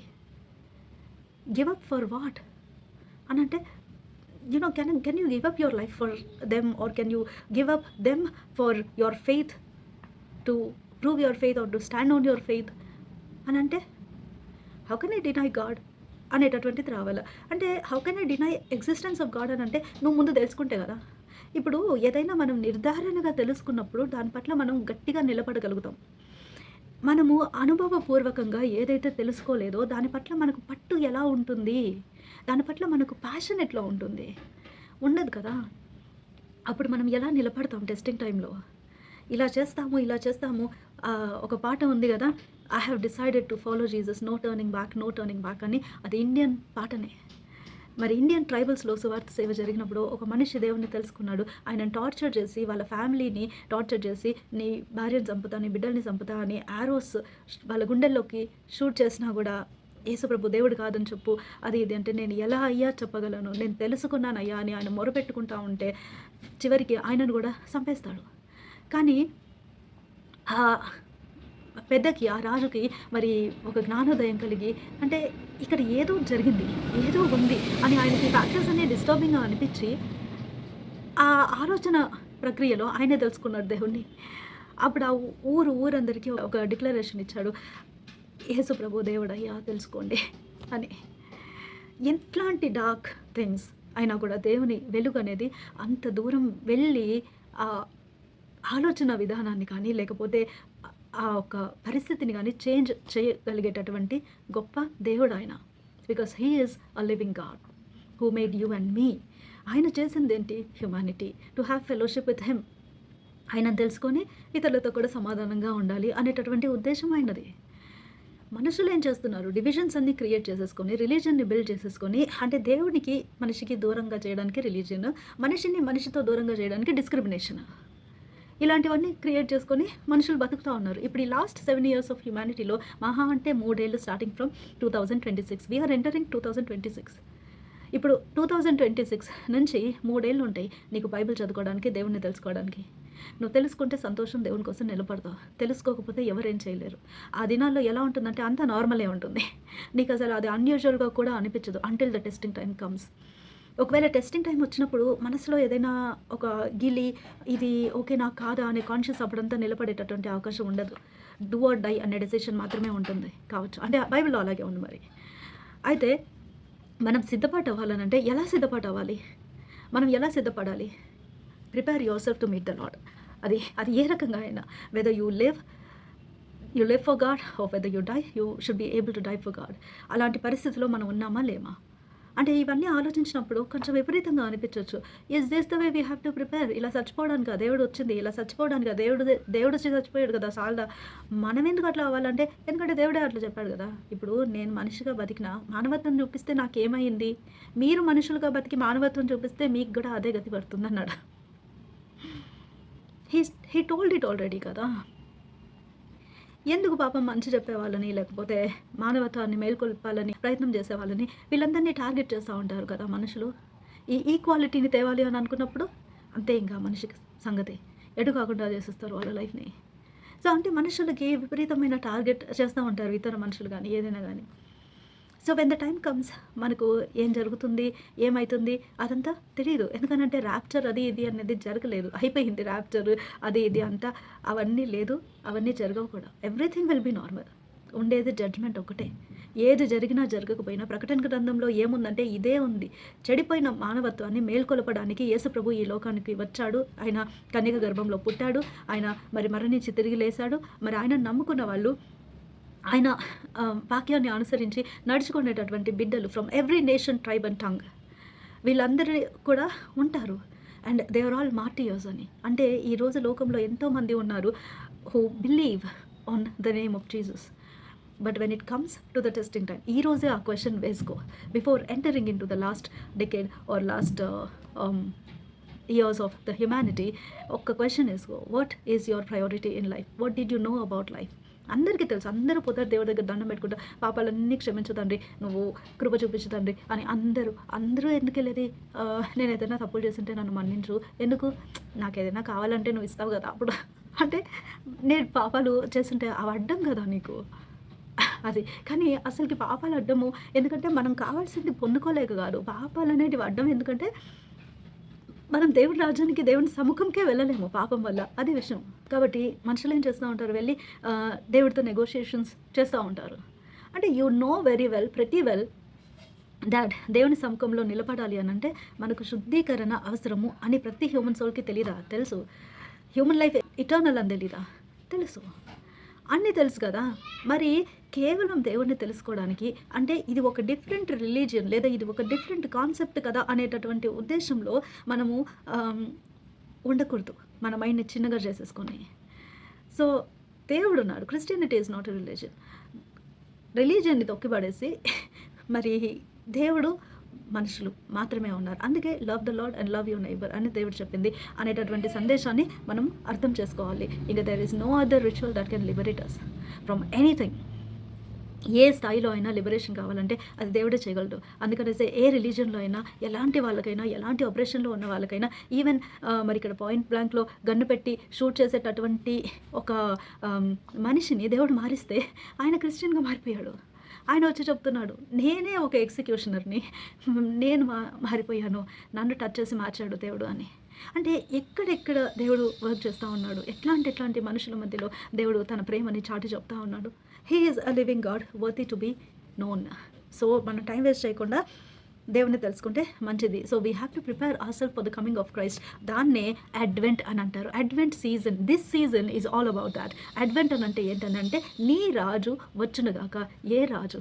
మన రాజు, రాజులకు రాజుగా తను తాను నక్షత్రం ద్వారా పరిచయం చేసుకున్నాడు. మరి నీ రాజు వచ్చునుగాక, వెల్కమ్ టు ఆర్ కింగ్ అనేటటువంటి కాన్సెప్ట్ ఈ అడ్వెంట్ది. ఎక్కడికి? మన హృదయాల్లోకి ఆయనని ఇన్వైట్ చేసేటటువంటి పరిస్థితి. ఎందుకు? హ్యుమానిటీని మేల్కొల్పడానికి. అది ఎలా జరుగుతుంది? రిపెంట్ అవ్వాలి. అంటే మనము ఏదైనా విన్నప్పుడు ఇక్కడ మనం ఈ వైఖరి మార్చుకోవాలా, ఈ పద్ధతి మార్చుకోవాలి అని అన్నీ దేవుని కరెక్షన్‌కి, దేవా నేను ఇంక నుంచి ఇలా ఉండాలనుకోవట్లేదు. I want to give this up. అట్లాంటి డెసిషన్స్ మనము తీసుకోగలగాలి. సో దాన్ని రిపెంటెన్స్ అంటారు. అన్‌రిపెంటెంట్ ఫెలోస్‌ని దేవుడేమన్నాడు? You are not my sons, you are not my children అని దేవుడు ముందే చెప్పేశాడు. సో అట్లాంటి పరిస్థితి నువ్వెవరో నాకు తెలియదు అసలు అని అంటే అది ఎంత దుఃఖకరమైనటువంటి పరిస్థితి. కానీ దేవుడి దగ్గరికి వచ్చిన వాళ్ళని విశ్వాస మూలముగా నువ్వు నా బిడ్డ అని చెప్తున్నాడు. సో ఎందుకు? Because of the faith that we show on him. So ఆయన జూ కావచ్చు, యేసుప్రభు యూదుడు కదా, కాబట్టి యూదా మతమే కరెక్ట్ అని, యూదా మతంలోకి ఎందుకు వెళ్తావు, ఆ మతమే తప్పని కదా ఆయన చెప్పింది. ఆ మతం తప్పని చెప్పడానికి ఆ మతంలోనే పుట్టి అక్కడి నుంచి మరి మానవత్వాన్ని చాటి చెప్పి ఆయన ఇంత చేసి నన్ను ఫాలో కండి అని చెప్పాడు. ఆ మతం అనేదే క్రాష్ చేసి నేను వచ్చిన ఇప్పుడు నేను చెప్తున్నా నన్ను ఫాలో కండి అని చెప్పింది.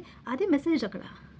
అదే మతంలో నుంచి మరి ఒక ఆయన చెప్తున్నాడు కదా, మేము అవుట్ రైట్గా చెప్తాము, మేము మరి వేరే వాళ్ళ అంటే శత్రువులది కానీ ఇంకెవరిదైనా కానీ మరి బ్లడ్ తాగుతాము, అది పాస్ ఓవర్ టైంలో మేము చేస్తాము, మరి ఆ బాడీస్ని మేము తినము, దాన్ని మీట్ హౌసెస్కి అమ్మేస్తాము, వాళ్ళు ఆ మీట్ ప్రాసెసింగ్ అంతా చేసి మీకు బర్గర్స్ రూపంలో అమ్ముతారు. ఈ ట్రెండ్ మేము సెట్ చేసిందే దానికోసము. అంటే ఇది మేము అవుట్ రైట్గా చెప్పినా కూడా మీకు నమ్మేటటువంటి విచక్షణ లేదని చెప్తున్నాడు ఆ మనిషి. అంటే ఇలాంటివన్నీ కూడా జరుగుతూ ఉండేటటువంటి మరి సమయము, ప్రక్రియ. కానీ యేసుప్రభు వచ్చింది దేనికి? I am the pass over.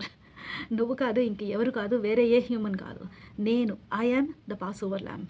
నేను వచ్చి నేనే మీకోసం బలియాగమయ్యి, నేనే రక్త ప్రోక్షణ చేసి, ఏ రిచువల్ అయినా కూడా నేనే ఫుల్ఫిల్ చేసి నిత్య జీవాన్ని, లిబరేషన్ని నేనే మీకు అనుగ్రహిస్తాను అని యేసుప్రభు చెప్పడానికే ఈ లోకంలోకి వచ్చాడు. అదే ఆయన చెప్పింది కూడా. ఎక్కడ? హెబ్రీ పత్రిక 10వ అధ్యాయం. వీళ్ళకి అర్థం కావట్లేదు అసలు, సాక్రిఫైస్ మాటకి వీళ్ళకి అసలు అర్థం తెలియడం లేదు. They are not understanding. అందుకని నేనే పోయి ఒక ఇటర్నల్ సాక్రిఫైస్ అవుతానని చెప్పి యేసుప్రభు చెప్తా ఉన్నాడు బైబిల్లో. హెబ్రీ పత్రిక 10వ అధ్యాయం.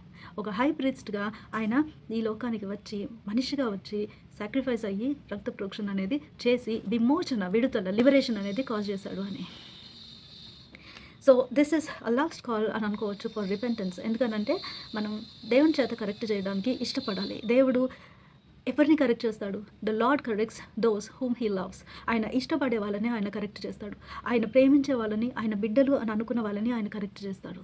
ఇప్పుడు పిల్లలు బయట ఆడుతూ ఉంటే పిల్లల్ని లోపల పిలిచి, మరి బయట ఎందుకు వెళ్ళారు, బయట ఎందుకు ఆడుతున్నారు, అందరూ వాళ్ళు కూడా ఆడుతున్నారు, మమ్మల్ని తిడతావు, వాళ్ళని ఎందుకు తిట్టావు, వాళ్ళని ఎందుకు తిడతాను నేను, మీరు నా బిడ్డలు నేను తిడతాను, వాళ్ళని ఎందుకు తిడతా అని మా నాన్నమా.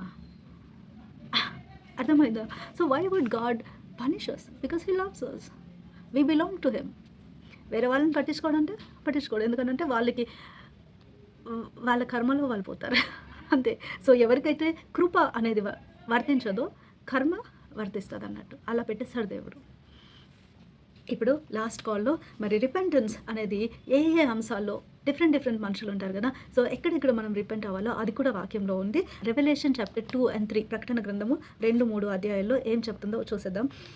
First love. ఒకవేళ కనుక దేవుడిని చాలా మమకారంగా, దేవుడు అంటే భక్తిగా, చాలా భయంగా, దేవుడిని బాగా ప్రేమించి ఉండేటటువంటి మనుషులు మరి లోకపు ఒత్తిడిలోకి వెళ్ళిపోయి లోకంలో ఏం జరుగుతుంది అనేది అర్థం కాకుండా మరి లోకంలో ఉండేటటువంటి పరిస్థితులన్నిటికీ కూడా లోనైపోయి మనసు కృంగ తీసుకొని ఆ మొదటి ప్రేమని కాపాడుకోలేనటువంటి పరిస్థితి ఉండేవాళ్ళు, they have to repent and come back to God faithful అంటూ డెత్. ఏదైతే కొద్దిపాటు విశ్వాసం ఉందో దాంట్లో గట్టిగా ఉండి మరి మరణము వరకు నమ్మకంగా ఉంటే వాళ్ళకి జీవ కిరీటం ఇస్తాడు దేవుడని ఉంది. Then eating things sacrifice to idols. అంటే నిన్ను నువ్వు దేంతో సంతృప్తి పరుచుకుంటున్నావు అదే ఇంపార్టెంట్. నిన్ను నువ్వు ఈ లోకపు విషయాలన్నిటితో కూడా ఫిల్ చేసుకుంటున్నావా, లేకపోతే దేవుని జీవ వాక్యంతో ఫిల్ చేసుకుంటున్నావా అది చూసుకోవాలి అని ఉంది. అలాగ ఒకవేళ నిన్ను నువ్వు ఈ లోకపు విషయాలతో కన్జ్యూమ్ చేసేసుకున్నావు అని అంటే then repent and change your ways, come back to God. Then fornication అనంటే మరి అన్ఫెయిత్ఫుల్నెస్ టువర్డ్ గాడ్. ఎలా అనంటే నీకేం ఐడల్ ఉందో, దేవుని కంటే ఏది ఎక్కువగా ఉందో అది ఆలోచించుకోవాలి. So when it comes to God and the world, what are you willing to choose? అది ఆలోచించుకుంటే మరి మనం ఎక్కడెక్కడ దేవునికి అన్ఫెయిత్ఫుల్గా ఉన్నామో తెలుస్తుంది.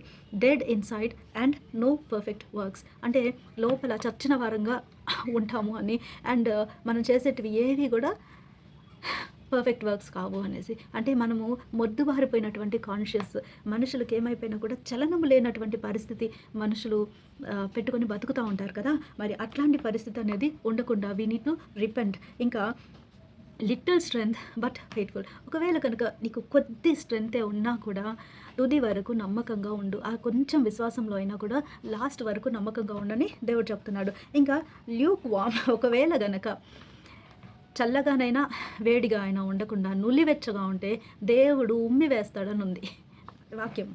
సో అట్లాంటి పరిస్థితి మనకు ఉండకూడదు. ఇవి వల్ల రేపు చాలామంది అలాగనే బ్రతుకుతూ ఉంటారు. అందుకనేసి కొన్ని డ్రామాలు కూడా చేస్తూ ఉంటారు కదా. అంటే ప్రేయర్ మీటింగ్ జరుగుతూ ఉంటే అప్పుడు సడన్గా సైతాన్ వేషం వేసుకొని ఎవరో ఎంటర్ అవుతారంట. అప్పుడు అయ్యయ్యో సైతాన్ సార్ మీరంటే నాకు చాలా ఇష్టం అండి, ఇదంతా పైకే భక్తి, లోపల యాక్చువల్లీ మీరు ఎలాంటి పనులు చేస్తారో మీకు ఇష్టమైన పనులే అండి నేను ఎప్పుడు చేసేది అంటారంట అని చిన్నప్పుడు డ్రామాలు చూసున్నాము.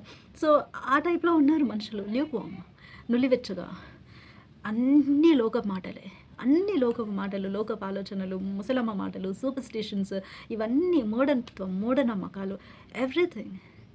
అంటే ఇంగ్లీష్లో వాక్యం అయితే వాక్యం కాదా, తెలుగులోనే నా వాక్యము. సో ఇలాంటివన్నీ అన్నమాట. ఇంగ్లీష్లో చెప్తారు కదా, మనకు కాదులే. ఇంగ్లీష్లో వాక్యం అయితే వాక్యం కాదా, తెలుగులో వాక్యం చెప్తేనే వాక్యమా? ఈ డినామినేషన్ కదా, మనకు కాదులే, మనోళ్ళకి కాదులే. అంటే ఏ డినామినేషన్ అయితే వాళ్ళకేనా? మూఢత్వము ఇది సరిగ్గా పనిచేయట్లా అప్పుడు. సో మనుషుల పరిస్థితి అట్లా కాకుండా when we are call to repent or ఇవన్నీ దేవుడు రిమైండర్ ఇచ్చినప్పుడు వేర్ ఆర్ వీ ల్యాకింగ్ అని అనిపిస్తుంది కదా. అలాంటి తగ్గుదల ఉండాలా. మనం నిజమే కదా ఇవన్నీ ఆలోచిస్తే అసలు we are consumed, we all are, everybody. ఇవన్నీ కన్జ్యూమ్డ్ అయినప్పుడు వీ విల్ స్ట్రక్ ఆఫ్, అంటే వీ విల్ అన్నిటినీ పుల్ అవుట్ చేసి వీ ట్రై టు అంటే డిమాలిష్ దట్ మేజ్, అంటే ఆర్టెడ్ని మనం క్రాష్ చేసే విధంగా బలం నొందుకుంటాము.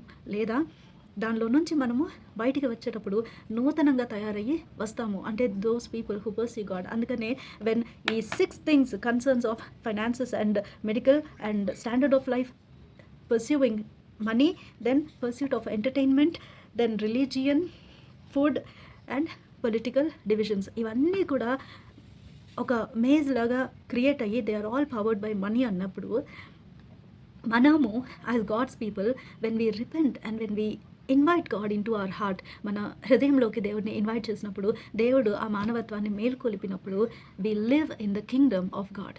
So that is called the kingdom of God. That is the precious pearl that we will be having. ఈ లోకంలో ఉండేటటువంటి అచీవ్మెంట్స్ కాదు.